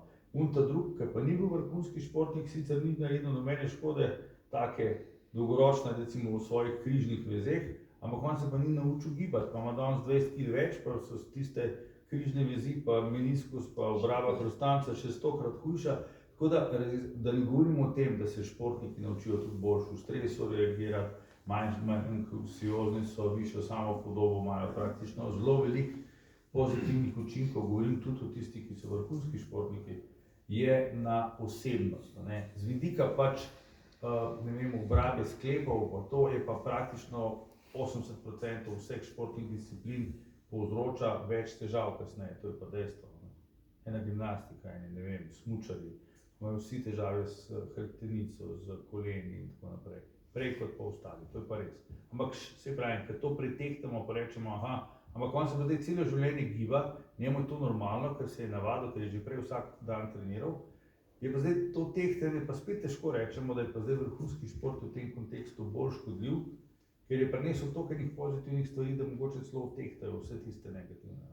Tudi z vidika samega telesnega zdravja, kaj šele, smo rekli, želimo si dolgo živeti, ampak kvalitetno živeti, tudi kvalitete življenja. Še kakšno vprašanje?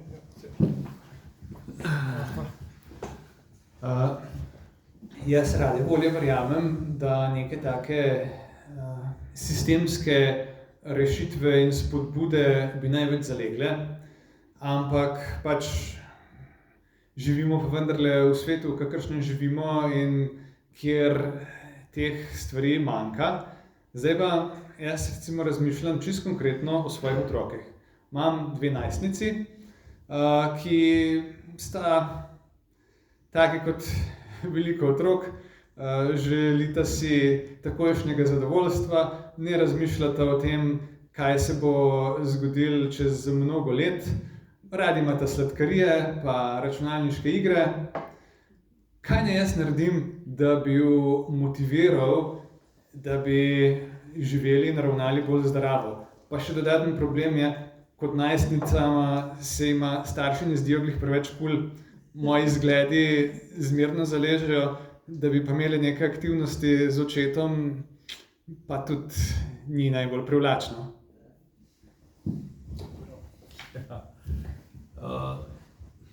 To sem hotel predlagati, da v družini poskušate neke stvari narediti. Pri vas doma, a ste vi imate kakšnega otroka? Ja, 2 sina. Kako se ukvarjate s športom? Starejši sicer bolj v bodybuilding se usmeril, ko bil pa otrok je pa tudi aktivno treniral ples, pa tudi karate. Se pravi, vi ste to otroka usmerjali v šport in ste na nek način si je sam zbral, kaj hoče, ampak je vseeno razumel, da je to sestavni del življenja. Ja, ampak predvsem zaradi zgledov svojih vrstnikov. Ne? Ker recimo on je šel v fitness, ker si imel prijatelje tam, vrstnike, ki je potem z njimi nekako se primerjal, se je lahko s ponosom pokazal. Ne? Dobro, druga stvar je, zakaj ljudje hodijo v fitness. Ne? Ampak bistveno je, da po domače premakneš rit, pa da greš v neko akcijo, ki ti bo nekaj prinesla. Ne? Ja. Pa seveda, vedno, kadar iščemo neko gibanje, ne, mora biti zbrana aktivnost, ki je tebi všeč. Zdaj, vsi bi enkrat, vsakič pred maratonom v Ljubljanskim, meni po mailu pošiljajo vse mogoče x ljudje vprašanje. Enkrat sem dobil vprašanje, kako naj se pripravim do tega, da bom trenirala za maraton, če ne maram tekati. Zakaj bi prišla teč, pa te izberi neko drugo aktivnost, zato ker je fajn, da si reči, da si bil na Ljubljanskem maratonu. Pa izbrati moraš aktivnost, ki ti je pisana na kožo. Zdaj, eni igrajo golf, meni bi se zmešalo, ker se mi zdi to dolgočasen šport. Eni grejo, pač zbrati moraš, to je dosti povezano s tvojo osebnostjo. Zbereš tisto, naloga staršev je, da otroka seznanijo s čim več športi, zato da bo otrok morda najdel neko aktivnost, ki bo njemu fajn.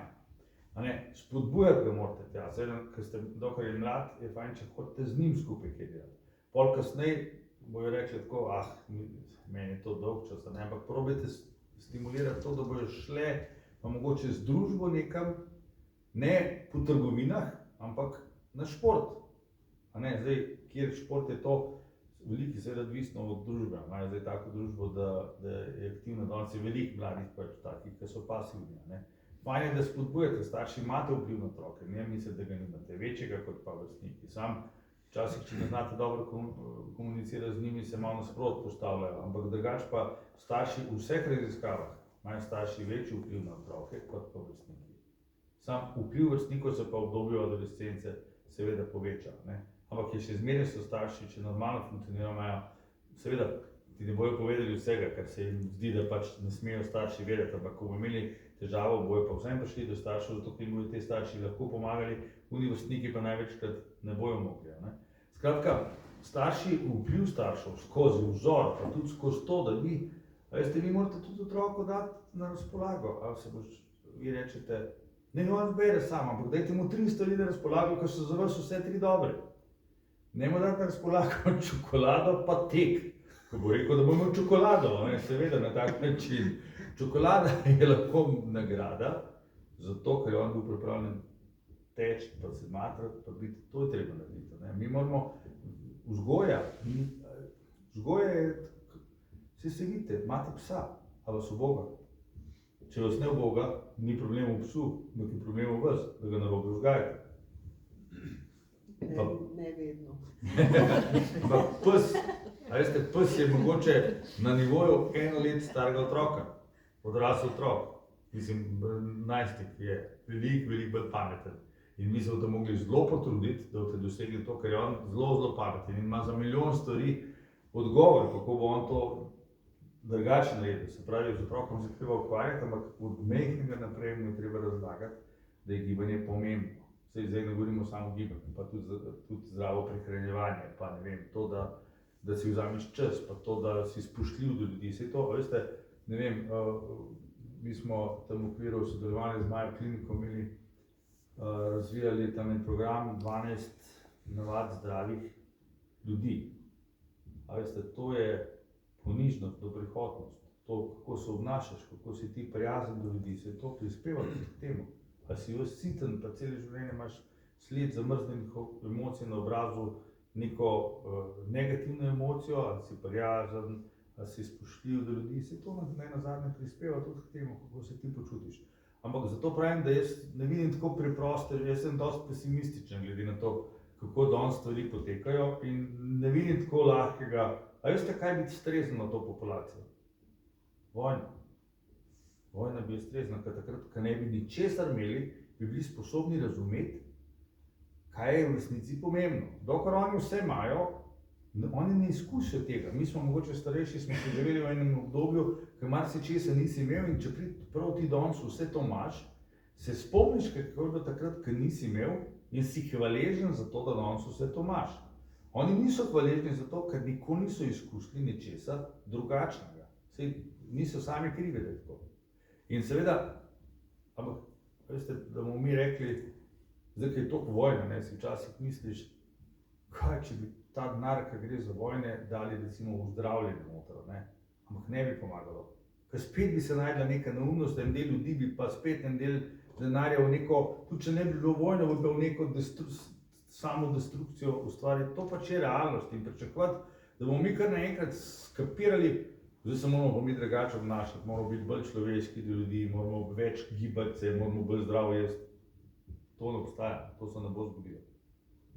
Pametni ljudje morajo ustvarjati sisteme, ki bodo pomagali, da se bojo, ali pa vsaj večina ljudi, znala bolj zdravo obnašati, pa bolj sprejemljivo, pa bolj prijazno. Drugače se nam ne piše dobro. Jaz nisem preveč optimist. Jaz pa sem. Vse se trudimo, a ne, ampak Mislim, mogoče bi jaz... Bom jaz hodil okrog. Ste omenili to množično kolesarjenje, pa ljubljanski maraton, pa ne vem, poleti se mi zdi, da se nam zdijo hribi preveč polni, pa ne vem, ona prireditev po Medvedovih stopinjah razprodana takoj. Mislim, meni se zdi, da se vseeno nek precej velik delež te generacije v srednjih letih bolj rekreira v Sloveniji. Bi rekla, da je mogoče... jaz pravim, da je problem zelo mlada populacija. To je največji problem. Mislim, dobro, to malo manj poznam, ampak to je tema, ki je bilo pa vseeno dolgoživo staranje, ki je bolj relevantno za srednjo generacijo, recimo. Kaj bo čez 30 let, res ne vem, ampak zdaj se mi ne zdi tako grozno slovo. Ne, ni res. Relevantno je predvsem za mlado populacijo. Zato, ker ta mlada populacija, kar se bo zdaj naučila, bo potem prenesla naprej. Tista populacija, zdaj, če se mi z gospodom ukvarjamo, nimamo kaj narediti. On se obnaša tako, kot je potrebno, odgovorno, v redu, daje vzor še mnogim drugim. Po drugi strani imamo pa en del populacije, ki danes ne čuti teh težav, ker pač ni bolan, ker so to otroci. Ko bojo pa odrasli, bojo pa bolni. Ampak takrat se bo to težko za 50 let nazaj spremenilo. Jaz gledam pač dolgoročno, kot družba moramo poskrbeti za to, da bodo dolgoročni trendi šli v pravo smer. Pričakovati, da bo kar čudežna kapsula, zaradi katere bomo vse bolezni pozdravili, pa shujšali, pa vse to pač. Smo lahko zelo optimistični, ampak tako zelo lahko pa po mojem ne bo, ne? Ali se premalo, sem preveč pesimističen. Po mojem tako resno tudi ni, da bi kar rešili vse težave z nekimi tabletkami. Je po moje še bolj resno. Jaz se strinjam s tem, da je ta rekreacija zelo razširjena. Tudi veliko starejših ljudi se vidi, ki hodijo in tako naprej, naših starcev. Je pa en podatek od Nacionalnega inštituta za zdravje iz leta 2019, takrat so bile pred COVID-om, ko so merili pač populacijo različne lastnosti, no in en podatek mi je zelo padel v oči, in sicer, da je okrog 55% populacije od 24 do 65 let, 55% ima previsoko telesno težo ali pa so debeli. Ja. To se mi zdi pa zelo zaskrbljujoče, ker to se pravi, oni imajo že zdaj slabo metabolno zdravje in kaj bo šele potem, ko bodo prišli v starejša leta. No. Raziskave zadnjih 3 let pa kaže, da je drastično poslabšanje pri otrocih. Ja, to pa. Tisto je pa sploh hudo. Oni so pa pod 30%. Oni so, mislim, mi nismo še na nivoju Združenih držav Amerike, to smo še bolj zdravi, kar se tega tiče. Pri otrocih imamo manj debelih otrok, ampak jih imamo bistveno več kot prej. In bistveno manj se gibajo. Kljub temu, da je bilo pri nas polno sistemov, vsako uro športna, vsak dan športna ura. Mnoge šole imajo še danes projekte, kjer imajo otroci v nižjih razredih osnovne šole vsak dan 1 uro športne vzgoje. Kar v drugih šolah, v drugih državah nimajo. Mi imamo povprečno več športne vzgoje, kot pa v primerljivo srednjih šolah. Vsaj 1 uro več, tedensko govorim. Mogoče bi sam še to pripomnil. Zdaj otroci, ki so pač in z premalo gibanja prevelika teža, so zdaj otroci tiste generacije, ki je začela, ki je rasla gor v obdobju vzpona računalnikov, vzpona iger, vzpona telefonov. Se pravi, da imamo zdaj na najmlajših otrocih, vidimo takoj posledice, ki jih te škodljive posledice. Ne? No in to se zdaj nekako stopnjuje in je, bi rekel, res potrebno v tej smeri veliko ukrepati, sistemskih rešitev, kjerkoli, v šolstvu, v zdravstvu. Ne? Ker to se potem vleče z generacijo v generacijo, lahko se slabše, lahko se pa postopno zboljšuje. Odvisno. Ja, mogoče sem dodam zravno, ne. To, kar ste vi opazili, je sicer res, ne, ampak ne smem pozabiti to, kar je gospa prej rekla, ne. Način življenja se je spremenil. Nekoč ni bilo treba hoditi na rekreacijo. Si vsak dan 10 kilometrov prehodil, pa zraven si mogel drva nasekati, pa ne vem kaj vse narediti, to je bilo gibanje. To je bilo veliko gibanja, tega danes ni več. In mi se zato danes ukvarjamo z rekreativnimi oblikami gibanja, ker drugače klasičnega gibanja je pač bistveno premalo. No, verjetno je neka ocena, da mogoče polovica prebivalstva ima probleme s tem, polovica je No, okej. tukaj bi mogoče še bilo treba dodati to, da zelo veliko zavisi tudi od socialno-ekonomskega statusa. Pa lokacije. Ja, pa lokacije. Tako da to je pol malo širši problem. Ne? Jaz lahko povem, da v občini Žužemberk 20 let nazaj nisi videl starejše osebe, ki bi telovadila, ne, ki bo sramotno. Zdaj v 8 zjutraj vidiš kot na novinko odkuču 20 starejših. Kar se tiče potroka, jaz imam starega otroka 9 let, ima problem dobiti prijatelja, ki bi z njim hodil v gostu, oziroma prijateljico ima, na primer, ki dela salte, a več ne zna v gozdu toliko štorasta, da se razbije vsakič. Ne? In zdaj smo z mamo naredili pač plan, da ker punčka rada pleza, da bomo začeli malo plezati, oziroma da bo nekako imela občutek, da je gost tudi zabavana. Ne? In mislim, da treba motivacijo iskati, da je zabavno se gibati, ne bi tako črnogled, mislim, da treba res. Ker moja mama, na primer, hodi na telovadbo zato, ker jo pol čaka kava pa prijatelja. Mislim, treba vprašati ljudi, kaj njih motivira, zdaj vsakega posameznika drugače. Tako da jaz nisem toliko črnogleda, kar se tiče mogoče starejših pri mladih, je pa, mislim, lahko dosti hitro se naredijo tudi neke spremembe, no, če malo inovativnost, ali pa malo, ne zabavnost kot tako, ampak malo drugačne pristope, no, pa tudi, da se vpraša na kakšen način, ne, ali pa zdaj, ne vem, če igrice igrajo, lahko tudi kakšno igrico, ki bi jo mogli pa tudi ful zraven še kaj se gibati, mislim, malo sarkastično, ampak jaz mislim, da treba biti tudi malo bolj inovativen, ne, pa mogoče ni tako vse od denarja, ampak res, da pač se malo razišče, kaj ljudje sploh, kaj jih motivira zdaj, ne 20 let nazaj. Vse te raziskave so, vse mi točno vemo, kaj ljudi motivira. Prvi motiv pri večini je uživanje. Če ti ne uživaš v telesni aktivnosti, nehaš. Starejši ljudje imajo prve motive, zdravstvene motive so znižanje telesne teže, izboljšanje nekega fizičnega stanja, zato ker jim zdravnik reče, če boste tako nadaljevali, vas ne bo več hmalo. Ampak ko je ta zdravstveni motiv dosežen, potem, če ni tega motiva, da se on tam ima fajn, da se druži, da se zabava, pri ženskah, recimo, motiv druženja zelo pomemben, tudi pri moških na nivoju rekreativnega športa pomemben, ampak pri moških pa pridejo malo tudi te tekmovalne motivi, pri ženskah niso toliko izraženi, zato zelo težko moški pa ženska igrata tenis, pa moški bi že od prvega trenutka za točke igral, ženska pa pravi, če bi malo sam podajala, si ne, to ni zanimivo. Jaz sem bivša tenisačica, vem. Ampak generalno govorim zdaj, tiste, ki ste tekmovali, je drugo, ste bile tekmovalke, ampak drugače so pa mi te motivacije, jaz sem negativen, jaz sem bolj pesimističen, ne v smislu gibanja, sprav tudi v gibanje, to na nivoju otrok sistemskega, če bi si sistemsko pristopili, bi lahko te rešili.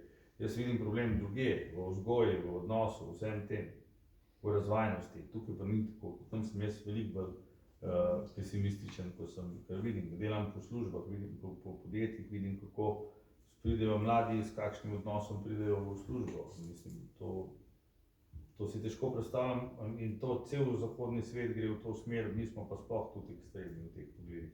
Tukaj sem jaz bolj pesimističen, ker se samega gibanja tiče, mi zelo hitro lahko naredimo, če se na sistemskem nivoju začnemo neke stvari delati, bomo pa otroci to zelo hitro naredili. Tudi popravili, če bo potrebno. Samo je treba najti eno soglasje, kar se tega tiče. Medtem ko pri odraslih, tam je pa treba biti malo več se potruditi, malo več narediti, poiskati, kje so težave. Jaz vidim v praksi, so velike težave to, da so starejši ljudje bolj rigidni, bolj pasivni, se pravi, veste, vi greste v fitness kot mlad in tam vam en nekaj reče in vam to ni všeč. Ti jutri pokličeš 7 drugih fitnessov in rečeš, ne bom več hodil, tle mi ni všeč. Pri starejših ljudeh je drugače. Oni te rabijo, oni se pa odločajo, nekateri, če bi šel, pa ne vem, pa veš, pa to nekaj stane, pa ne vem, če moram. Pa enkrat začne hoditi, pa večina tam ostane. Zelo dolgo časa. Jaz ves čas naše organizatorje športne rekreacije, vsi bi pripravljali, pa organizirali samo rekreacijo za une od, ne vem, 30 do 50 let, ki imajo največ denarja, ker si mislijo, tam bom največ pa najlažje zaslužil, ampak oni od 30 do 50 let so najbolj zahtevni. Če ti njemu enkrat nekaj narobe narediš, on jutri poišče druga, pa gre brez problema tja. Starejši ljudje, ki jih imamo mi programe za različne penzioniste, oni pridejo tja, traja preden, da jih spravimo tja, ki jih spravijo tja. Oni, ki imajo tam vadbo, to so najbolj veseli, ker oni gospe jim potice nosijo, pa ne vem kaj, pa najbolj so srečni zato, ker se pol usedejo, pa se tam pogovorijo, pa jim je to ne samo gibanje, jim je to v bistvu kvalitete življenja tudi v smislu socializacije.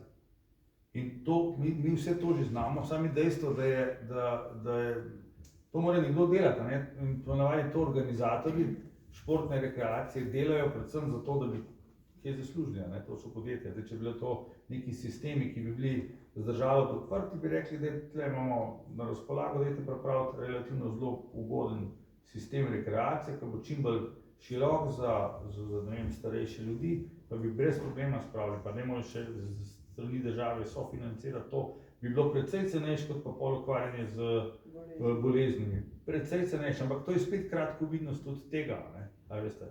To pač,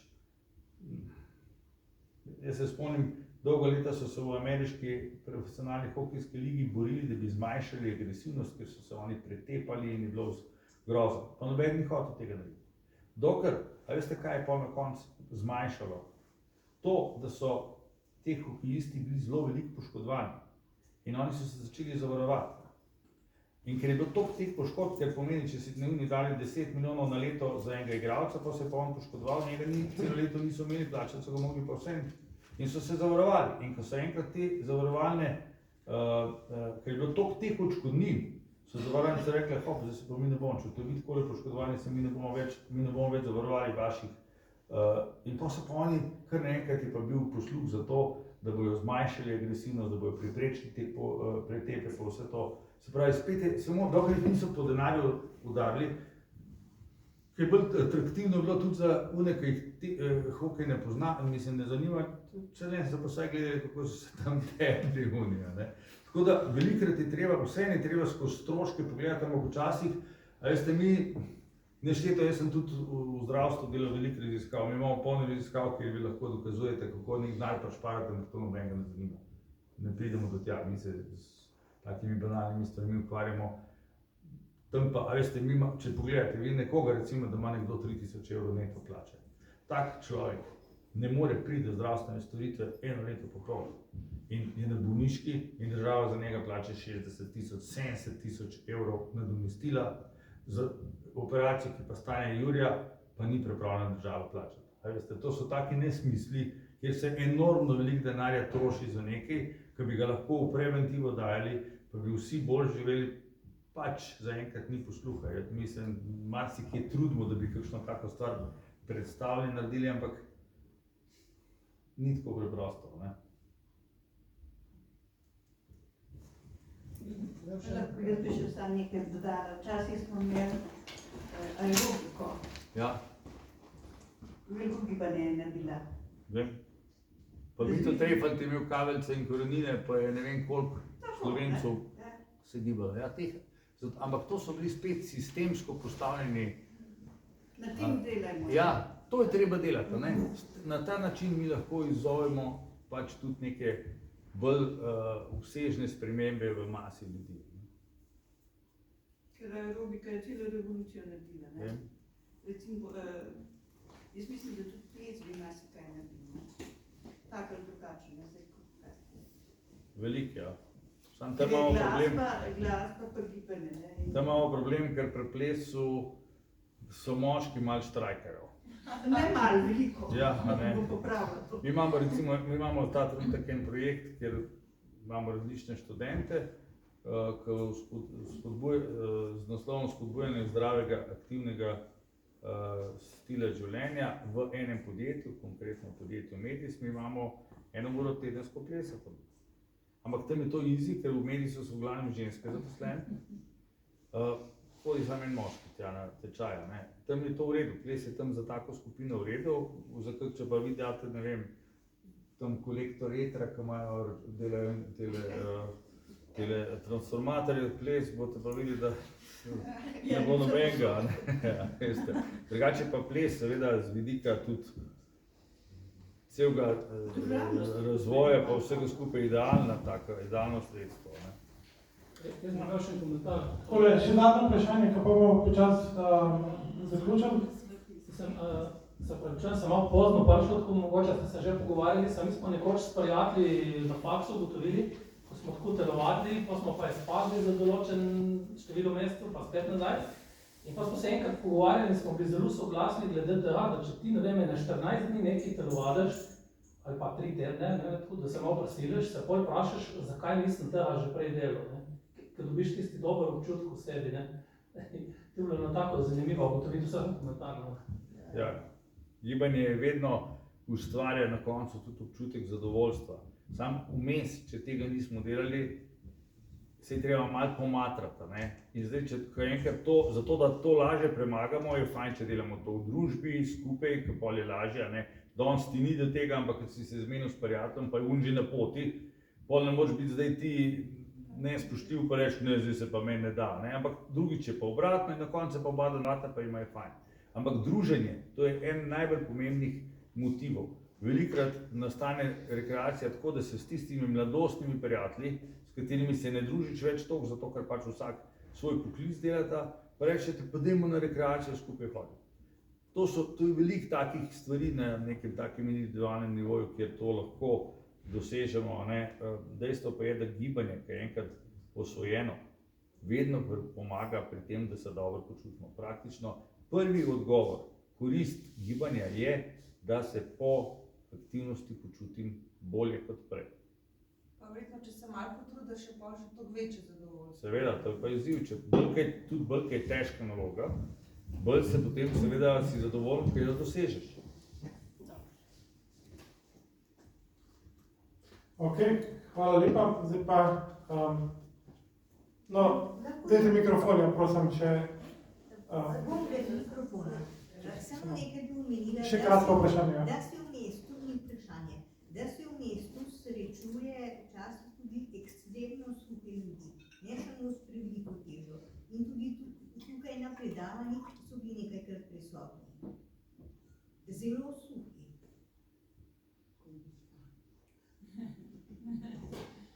In tudi verjetno na vojnih področjih in tudi na področjih naravnih nesreč imajo verjetno tudi take probleme.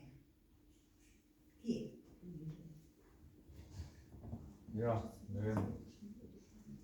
Razlogi so lahko različni, ne. Dejstvo je, da odsotnost mišične mase tudi kaže na pomanjkanje telesne aktivnosti velikokrat, ne. Mi si želimo eno pač normalno količino mišične mase, ki je nujno potrebna za to, da naše okostje funkcionira tako, kot mora, ne.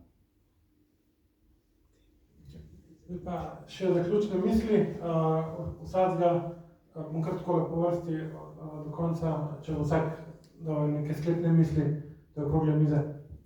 Ja, jaz bi čisto na kratko rekel, pač bodimo odgovorni in predvsem, ko bodimo dobri vzorniki v tem, da širimo pač tiste stvari, ki prispevajo k zdravemu načinu življenja in predvsem poskrbimo, da bojo najmlajši čim več tega sprejeli, razvili kot navado.